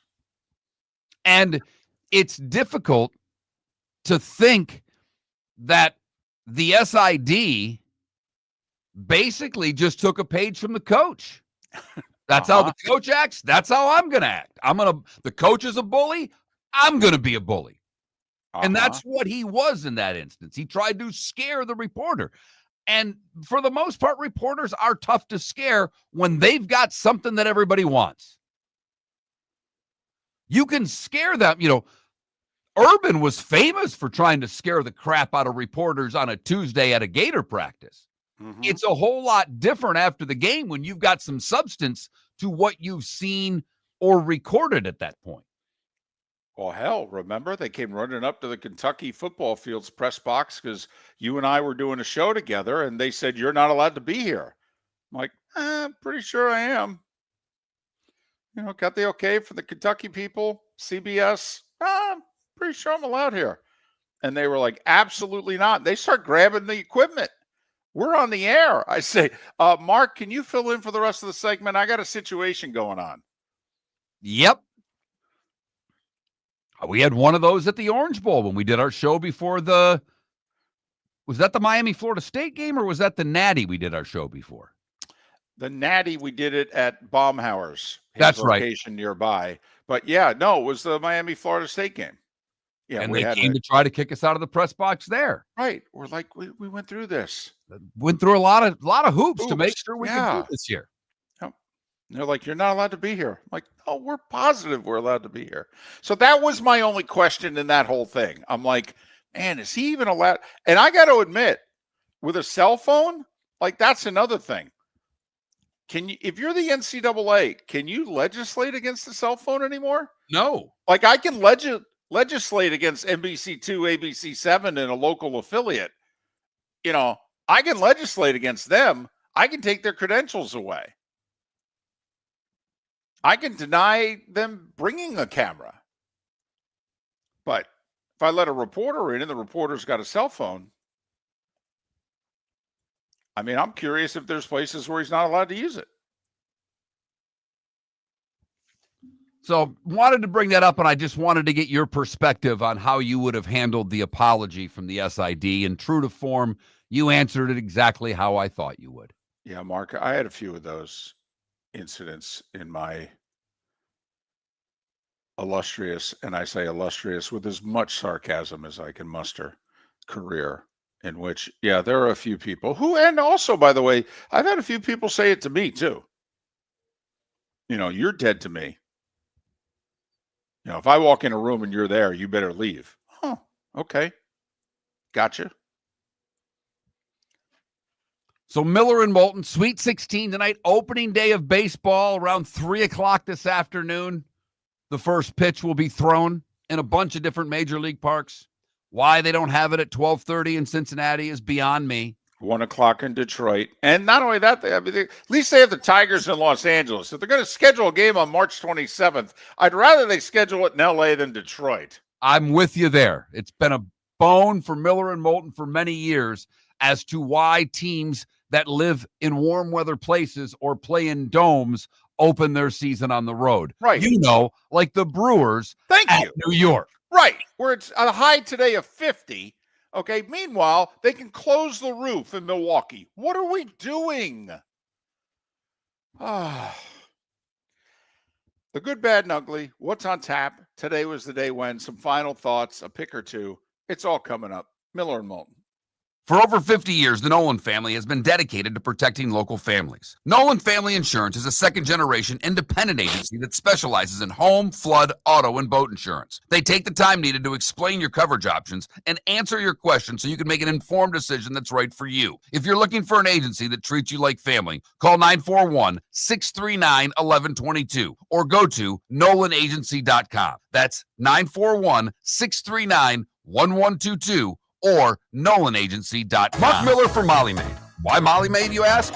Trust. Moulton was a customer for 15 years. Affordability. Didn't I just say Moulton was a customer for 15 years? Worry-free services. Our professional house cleaners are fully insured and a 24-hour warranty. Call Molly Maids today at 239-774-5839. That's 239-774-5839 or online at mollymaid.com/FTMYERS. That's mollymaid.com/FTMYERS. American Paint Supplies. For nearly 30 years is your one-stop shop for all your coating needs. If you are a designer, a contractor, a professional painter, or a weekend warrior, American Paint Supplies is the place where experts go to get expert solutions. At 6100 Shirley Street in Naples off of Pine Ridge, American Paint Supplies delivers the best solutions with the best products with the best support. Meet Gene and his team today at American Paint Supplies. Call 239-566-2700. That's 566-2700 or online at AmericanPaintSupplies.net. Basketball's heating up the hardwood. What a great time to stop in at the Floor Meisters and look at their hardwood. A large selection to choose from, including Mirage hardwood flooring. Floor Meisters has a look and style you want. Mirage wood is grown and made in Canada from the finest quality wood flooring you'll find. And while you're in, ask to see the Petite Enfant collection. 5 custom colors made only for the Floor Meisters. So good it has a 35-year warranty. Floor Floormeisters, 6281 Naples Boulevard,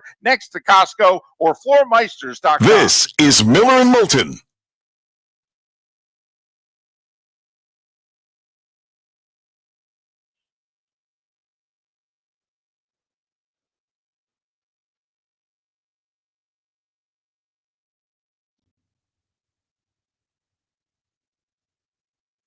Ah, crap.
You're listening to Miller and Moulton.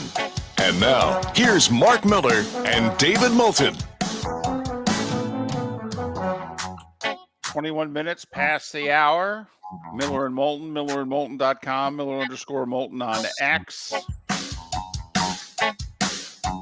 John Tortorella got fired this morning. Yeah, I mean, was it really his fault that the Philadelphia Flyers are so bad? No, but there are times, Mark, where a coach has a post-game presser in which you look around and you go, he might get fired for that. Did you see Torts' post-game after their 7-2 loss 2 nights ago? Yes. Yeah, yeah. And what did he say? He basically said, yeah, I'm not the right coach to coach a team that's out of the playoffs with 10 games to go. I'm not that guy. He all but said, this is not what I envisioned. And I thought he was letting management know either we need to get some players and be good next year, or I ain't the guy. I'm too old for this blank. He turned 67 in 3 months. I'm a little bummed out, David, because the point you just made about his age, this could be his last coaching gig. Likely will be, yes. And as a member of the media that does a sports talk show, yes, people like John Tortorella make our job easier. And obviously, if his team's good, they'd go farther in the playoffs and we would get more out of him because he is a walking quote machine. Yes, he is. He is the genuine article. That's a unique individual. But I got to say, it was an interesting hire to begin with. And I know, we're not going to spend a whole lot of time on the Flyers here, who, by the way, now 50 years since they won their last cup. 50 years. Wow. But, he's much better with veteran guys. Oh, yeah. And I don't look at David. I don't know if that style works anymore in any sport at the professional level. I really don't. You can get away with some of that in college. You still can. But when you're coaching pros in any sport, and I think hockey players have the most resolve of any of the athletes and can take more than most pro athletes from a coach. That being said, you have to coach differently today. And the yelling and screaming constantly doesn't work with guys. And that's all Torts knows. Here's the direct quote from 2 nights ago. I'm not really interested in learning how to coach in this type of season where we're at right now. I mean, one of two things has to happen. You either got to fire him or you sit down and you go, John, you got 1 year left on the contract. We're not going to pay you $4 million to go home. Okay, what do we have to do so that we're not in this position next year? Well, first off, if you're asking the coach that, then why don't you resign as the general manager? They're a grease fire. That's a bad team. And that was a team going into the season you knew was going to be a bad team. It's interesting, though, because remember, they're like your team, the Wings, in this sense. The Flyers and the Wings were 2 of the teams that got eliminated on the final day of the regular season last year, fighting for that last playoff spot. Well, the other team they were fighting with, who won it, was Washington, who a year later is the best team in the East. But Washington in the offseason changed. I mean, they made changes. They got faster. Mm-hmm. They got younger. Mm-hmm. They got bigger. It was when I saw it, and you and I love Torts. Love him. I'd take him back as a Rangers coach yesterday. Because you want to talk about a bunch of guys who need to be yelled at. That's the New York Rangers. But I'm not really interested in learning how to coach in this type of season where we're at right now. Basically, this team ain't worth my time. I'm too old for this blank. So he is out as the Flyers coach. Not that anybody really, I don't even know if Flyers fans care, but we love Torch, so we had to spend a little time talking about him. And he was the head coach of the Lightning when they won their first cup back in 2004. So, but probably done. Probably done. Yep. Although, like I just said, I'm telling you, you left it up to Rangers season ticket holders. They'd fire Lavalette and hire this guy tonight. Miller and Moulton. Poll question today. Today is opening day in baseball, Sweet 16 and hoop. Which are you most excited about? Opening day's been winning throughout the show. 54% of you are more excited about opening day. And with that being said, David, we don't have time remaining in the show to go through over-unders or anything like that. But I'm picking the Dodgers to repeat. I am. I don't see anybody stopping them. That being said, who do you have winning the World Series this year? I have the Atlanta Braves. Really? Yep. I think the Braves had a lot of guys who had bad years last year, good players that will not have them again. I don't necessarily think they'll win the East, but I just think that come the postseason, the Braves, who the last couple of postseasons, particularly last year, were completely banged up. Acuna will be healthy. Strider will be healthy. They'll make sure they save Sale. Okay, I think come October, the Braves are going to be a problem. And I'd much rather play the Dodgers in a best of 5 or a best of 7 as opposed to 162 games over 6 months. There's nobody that's going to beat the Dodgers over 162 games. No chance. But 1 week? Oh, yeah. Oh, yeah. You can beat them in a week. You can beat anybody in a week in baseball. I'm going to go Phillies, Reds, and Dodgers for the division champs. I will take the Mets, the Padres, and the Braves as my wild card teams. I will replace the Padres with the Diamondbacks. I will replace the Reds with the Cubs. So I will go Phillies, Cubs, Dodgers, Braves, Mets, Diamondbacks as your wild cards in the American League. Don't get me wrong. I think the Reds go over. They're over under win total, but I think the Cubs win the Central. All right. I am going to take the Red Sox to win the East, the Tigers to win the Central, and the Seattle Mariners to win the West. Boy, I would love for that, Seattle. Man. And I'll go Yankees, tentatively, Rangers, and Astros as your wild card teams. Who'd you pick to win the Central in the American League? The Tigers. Homer. You're damn right. But they got the young kid that they called up, Job, there. They got they brought their starting pitching's really good, David. Yankees, Royals, Astros, wild card, Boston, Seattle,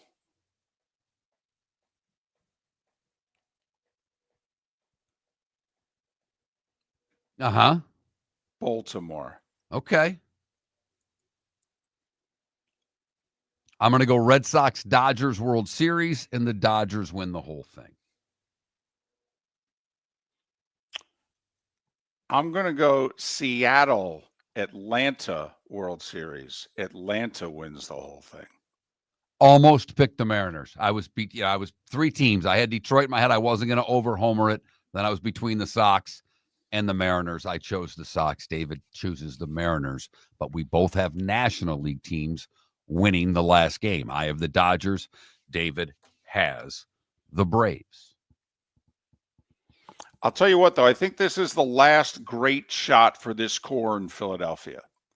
I think Schwarber, Realmuto, one other guy are free agents at the end of this year. There's a part of me that thinks that, not that the Phillies won't be good in the future, but with this core, I think, Mark, this is it for this Phillies group. Good, bad, and ugly, what's on tap? It's all next. Whether you're chasing peak performance, reigniting intimacy, or simply want to feel your best, Game Day Men's Health creates customized game plans to optimize your health. Call 239-427-3441 for our Bonita Springs and Naples location to set up your free testosterone test and consultation. Mention Miller Moulton Radio Show for 10% off your service. Find your maximum self with Game Day Men's Health, Bonita Springs and Naples, Florida. Call 239-427-3441 today. Wine glasses never fall over until you get a brand new rug. Oh, no. Ketchup bottles act normal till you're wearing a new shirt. Oh, you kidding me? And rocks slide peacefully on the road till the day you get a brand new windshield. Then they fly up off the road and attack without mercy. That's why new windshields from Glass Doctor come with our windshield protection plan. Unlimited repairs and one replacement for 12 months. Don't just fix it, protect it. Glass Doctor. A neighborly company. Mark Miller for Molly Maid. Why Molly Maid, you ask? Trust. Moulton was a customer for 15 years. Affordability. Didn't I just say Moulton was a customer for 15 years? Worry-free services. Our professional house cleaners are fully insured and a 24-hour warranty. Call Molly Maids today at 239-774-5839. That's 239-774-5839 or online at mollymaid.com/FTMYERS. That's mollymaid.com/FTMYERS. Sleep problem but don't want to wear a CPAP mask? This is Mark Miller for Sleep Treatment Direct. The mask wasn't working for me, and I didn't think I had an alternative. I do. We all do. They have such simple alternatives with greater success than the mask. Visit sleeptreatmentdirect.com. That's sleeptreatmentdirect.com. And if you are like me and your CPAP machine isn't working for you, it's time for a change. Call 239-444-1741. That's 239-444-1741. Sleep Treatment Direct. Sleep safe and sound. This is Miller and Moulton.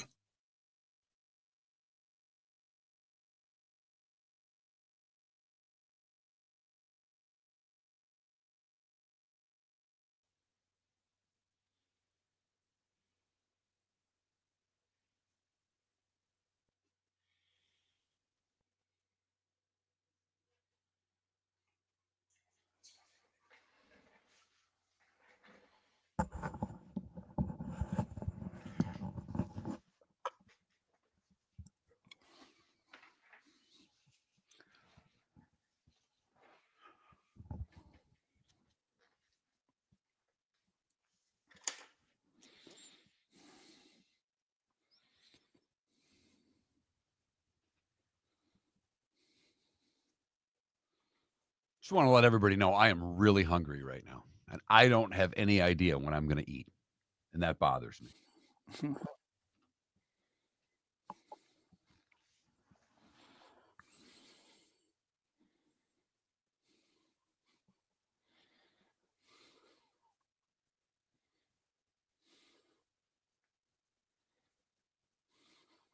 I really want Tampa or the Athletics to make the postseason. Oh, it'd be awesome. Would be flipping awesome.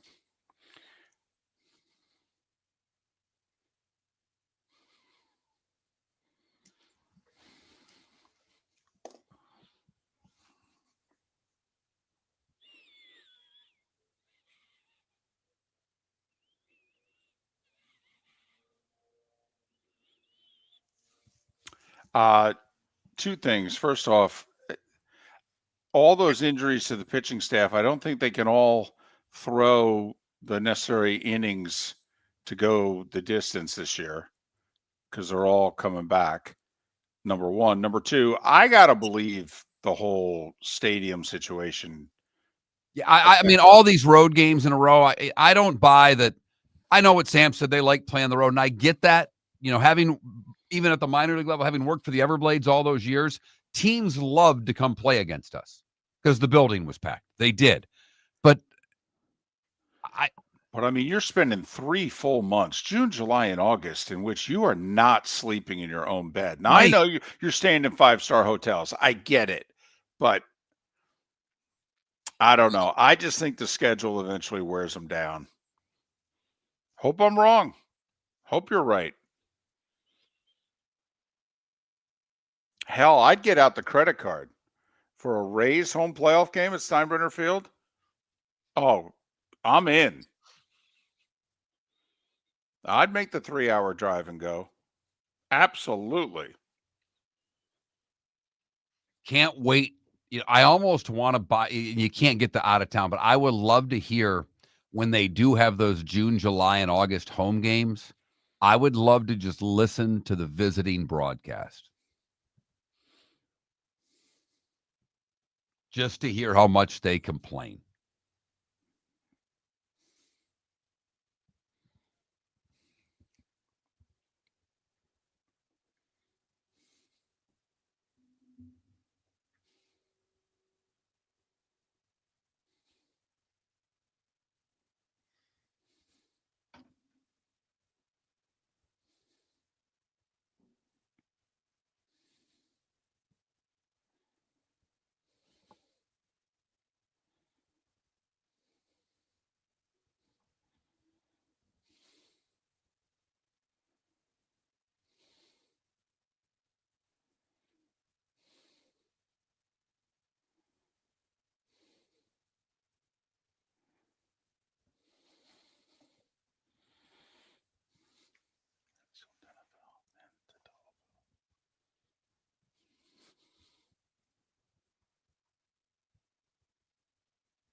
Wow.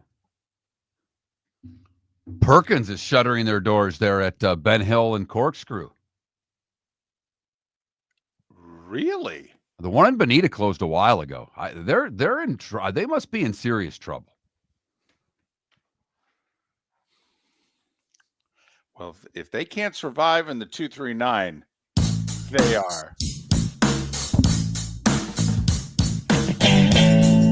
Welcome back to Miller and Moulton. Text the guys what's in your mind at 21,000. That's 21000. And now, here's David Moulton. 22 minutes until we're out of here. 16 and still we're done talking. Pat Kerwin on the show tomorrow here on Miller and Moulton. Hey, if you're looking for American-made Viagra or Cialis, get sildenafil and tadalafil for as low as $1 a pill. It filled right in front of you at the office. It's easy. Just text Dr. Dollar 239-980-2302. That's 239-980-2302 for Dr. Dollar. It's that time again, nearing the end, but not quite there yet. Here's Mark Miller with Today Was the Day When. We start in 1513 today. Ponce de Leon first sights Florida. 1939, the first NCAA men's basketball championship.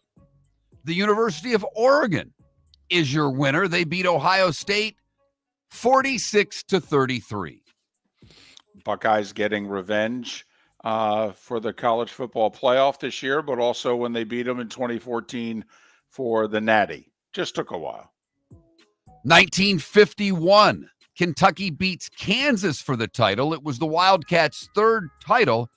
It was the year that the 16-team field was first introduced. Oh! Singing in the Rain with Gene Kelly premiered today in 1952. I did that so David will be humming it all day long while running errands. Khrushchev becomes the Soviet premier today in 1958. 1971, UCLA's fifth consecutive title as they beat Villanova 68-62.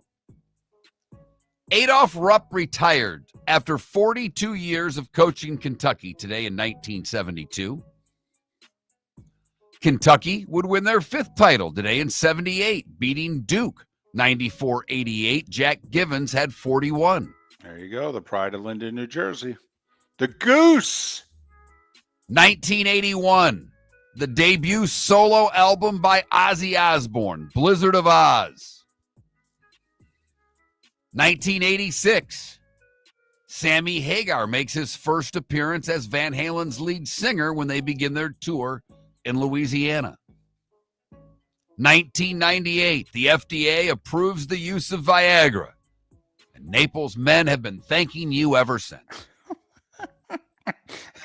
I think it's popular beyond the 239, though. I just know it's very popular there, where a lot of older men have a lot of younger wives. Shout out to Bill Belichick while we're at it. Hello. And in 2000, at Sawgrass, be the right club. Today. You got it. Hal Sutton beats Tiger by a shot. Cale Yarborough would have celebrated a birthday today. Randall Cunningham and Quentin Tarantino are both 62 years old today. Mariah Carey is 56. Fergie is 50. And Buster Posey is 38. What did I miss, David? Well, first off, she looks great for 56. Damn right she does. And Quentin Tarantino, that's a tired, hard-lived, worn 62 right there. Yeah. That's I don't disagree with that. Two things. I think it was the first telephone was installed in the Oval Office today by Herbert Hoover in 1929, right before the Depression. You might as well get one of these phones. Going to have a lot to talk about here coming up soon. I went to Herbert Hoover Junior High School. And the whole cherry trees along the Potomac, that started today in 1912. Japanese gave them to us, right? Yes, they did. And they planted 2 of them today. And then I think they would end up planting like 3,000. Those were the trees that Gibbs didn't notice till like he had a month left coaching the Redskins first time around. He's like being driven home and he looks around and he goes to the driver, "Hey, the trees always look like this?" It's like, yeah, coach, it's kind of been here the whole time. He was like, "Huh, son of a gun, 12 years, I hadn't noticed." Time to see life a little bit differently. Here's Mark Miller with the good, the bad, and the ugly. What you got, Mark? We start today in Tice, Florida, where a viral video showing 2 boys being escorted off of Seminole Gulf Railway railway tracks, in which one of the boys was dragged by his shirt and the officer broke his fishing pole and threw it. Well, William Dunn, who's the owner of Take a Kid Fishing, Inc., helped out and was able to give the boys new gear and invite them on a fishing trip. Seminole Gulf Railway had no comment on the officer's actions, and Dunn is trying to turn their negative experience into a positive one and take them fishing. Good for him. For the bad, we go to Indiana. And at St. Anthony Catholic Church in Morris, Indiana, they thought they had a miracle, David. There were red marks found on a communion wafer. Okay. Turns out, after having them analyzed, there was nothing miraculous about the red marks on the communion wafer. It was bacteria, fungus, and 3 different species of bacteria, all of which commonly found on human hands, turns out is what was on the host. I hate when that happens. Finally, the ugly. I thought you were going to tell me it was like lipstick or something. No blood, no lipstick, just bacteria. For the ugly, we go to Palm Bay, Florida, where, according to the Palm Bay Police Department, officers were called to the Palm Bay Shopping Center after a man who had been trespassed and was no longer allowed to be in the area showed up. He showed up dressed as a clown. He looked a lot like Ronald McDonald. Couple of different characteristics distinguished him from the McDonald's clown. He was unshaven, and the patch on the front of his suit did not have the golden arches. It had a human skull. Yeah, it's a little different. When officers approached him, he did not want to leave, and a scuffle ensued between the clown and the police. He was taken into custody, in which an officer said to him, "You look like a clown." The suspect responded, "I am a clown, stupid."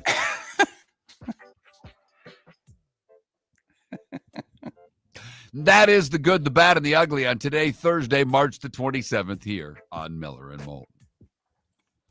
14 games on opening day of the baseball season. Only the Rockies and Rays not playing today.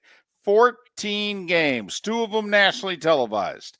On ESPN, the beginning of their final year of their baseball deal. Brewers at Yankees, Joe Buck on the call.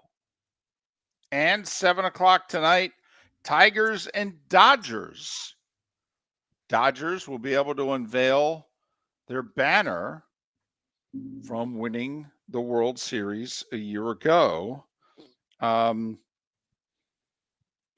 Like we have pointed out earlier, the Mets are a big play on opening day because for whatever reason, they've won 40 of their last 55 opening day games. That's 40 and 15.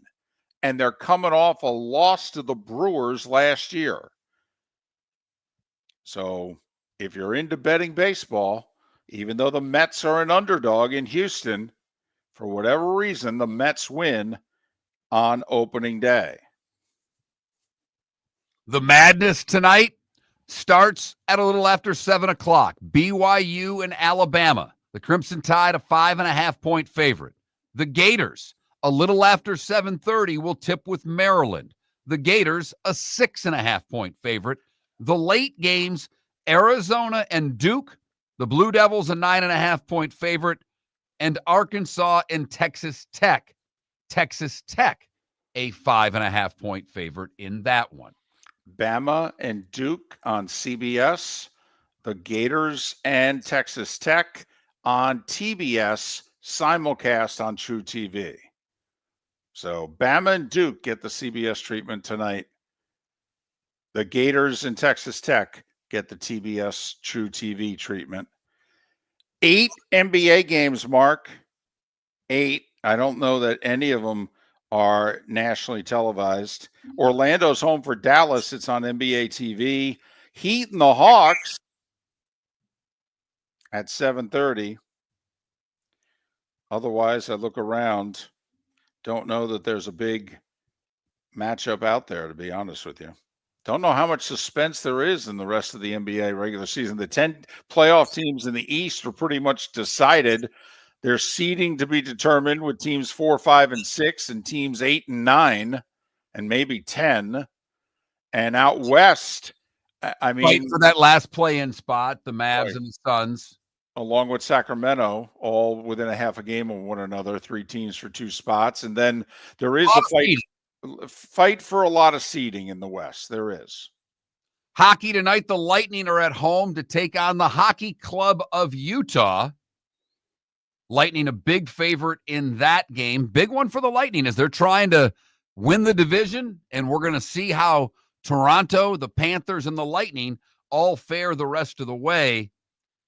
Ovechkin and the Capitals are in Minnesota to take on the Wild as Ovechkin closing in on Wayne Gretzky's record. My Wings are at home for Ottawa. I don't think they have a chance at the playoffs, but if they do, they have to win tonight. And the Flyers fired John Tortorella an hour ago, and Philly is home tonight from Montreal. So we'll see if they respond. The Canadians holding down the final playoff spot in the East. Ovechkin, 5 away from tying, 6 away from breaking? Right. And he's got, do some quick math here, 11 games left. What to me is interesting is if he's 1 away, do you play him in the regular season finale? Yes, because this is hockey, not the NFL. They don't sit guys out like that. They just But don't. how do you justify if he gets hurt in the final game of the season? They're expecting a long playoff run. That's my only question. That's why I wonder. I know they have 11 games left. I'm wondering if he only has 10. Yeah. David, again, they don't do this this is not the NBA. There's no load management in the NHL. In fact, players take honor in playing in every game in a season. It's a big deal to a hockey player. They don't miss games, not just because they're sitting. It doesn't happen. Do we get an upset tonight, David? An upset tonight. Arkansas, Arizona, Maryland, BYU. Do we get an upset? I think the best chance for an upset's BYU against Bama. And I could look really bad with that because when Bama wins, they usually win decisively. But I don't think there's an upset. Be interested to see what John Cal can do against Texas Tech. I mean, I have to admit, I think both of us in our brackets have the 4 favorites tonight winning and being in the Elite Eight. We both have Florida, Duke. We both had Texas Tech beating St. John's in the Sweet 16. So we both had the Red Raiders winning tonight. And I'm pretty sure we both have Bama in the region final. So from our brackets to now, we're on the 4 favorites and we have them in the Elite Eight. Yes, we do. And in fact, I have I have every favorite in 2 days advancing in these games in my original bracket. So we'll see if that holds true to form, as we'll have the other 4 games tomorrow night with Auburn, the 1 seed, facing Michigan, and Houston facing Purdue. Both of those the late games, but that's tomorrow. Opening day of baseball today. Will you be locked in at 3:00 watching baseball right up until tip of madness? Yeah, because I'm also personally curious as to how Joe's going to sound doing baseball. You know, because he walked away on his own. He was done. If he stayed with Fox, he was walking away from baseball. Nobody believes him when he said that, but he was walking away. So that's why this whole him doing a game today, this interests me. Will you bother him and text him at any point during the game? No, but I will bother his stats guy who's sitting right to the left of him. I will hound Ed Svita for 3 hours. Miller and Moulton. Pat Kerwin tomorrow.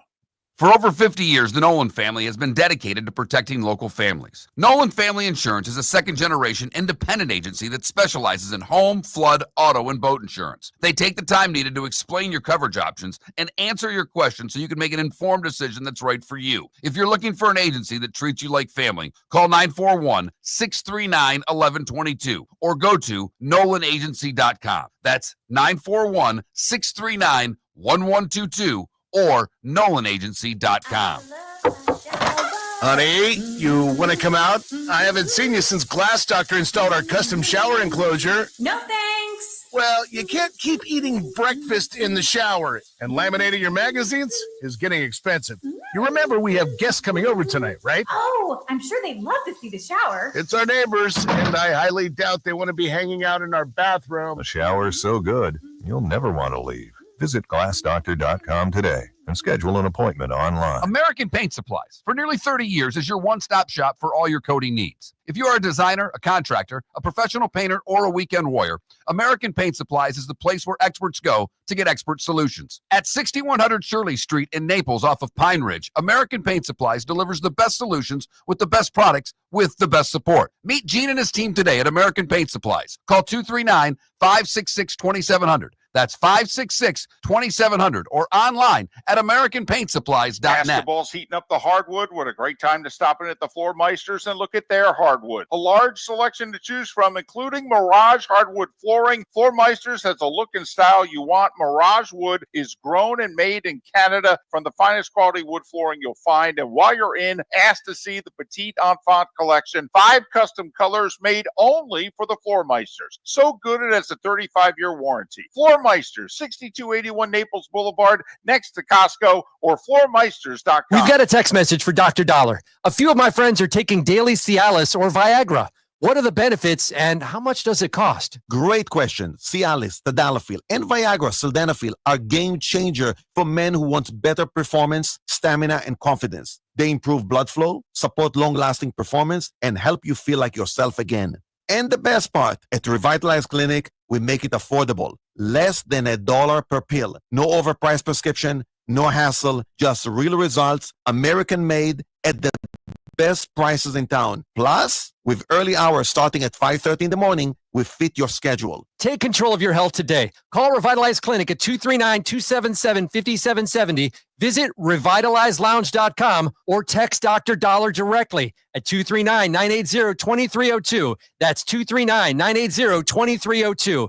Get results. Get confidence. Revitalize Clinic, because every man deserves to perform at his best without breaking the bank. Text Dr. Dollar now at 239-980-2302. This is Miller and Moulton.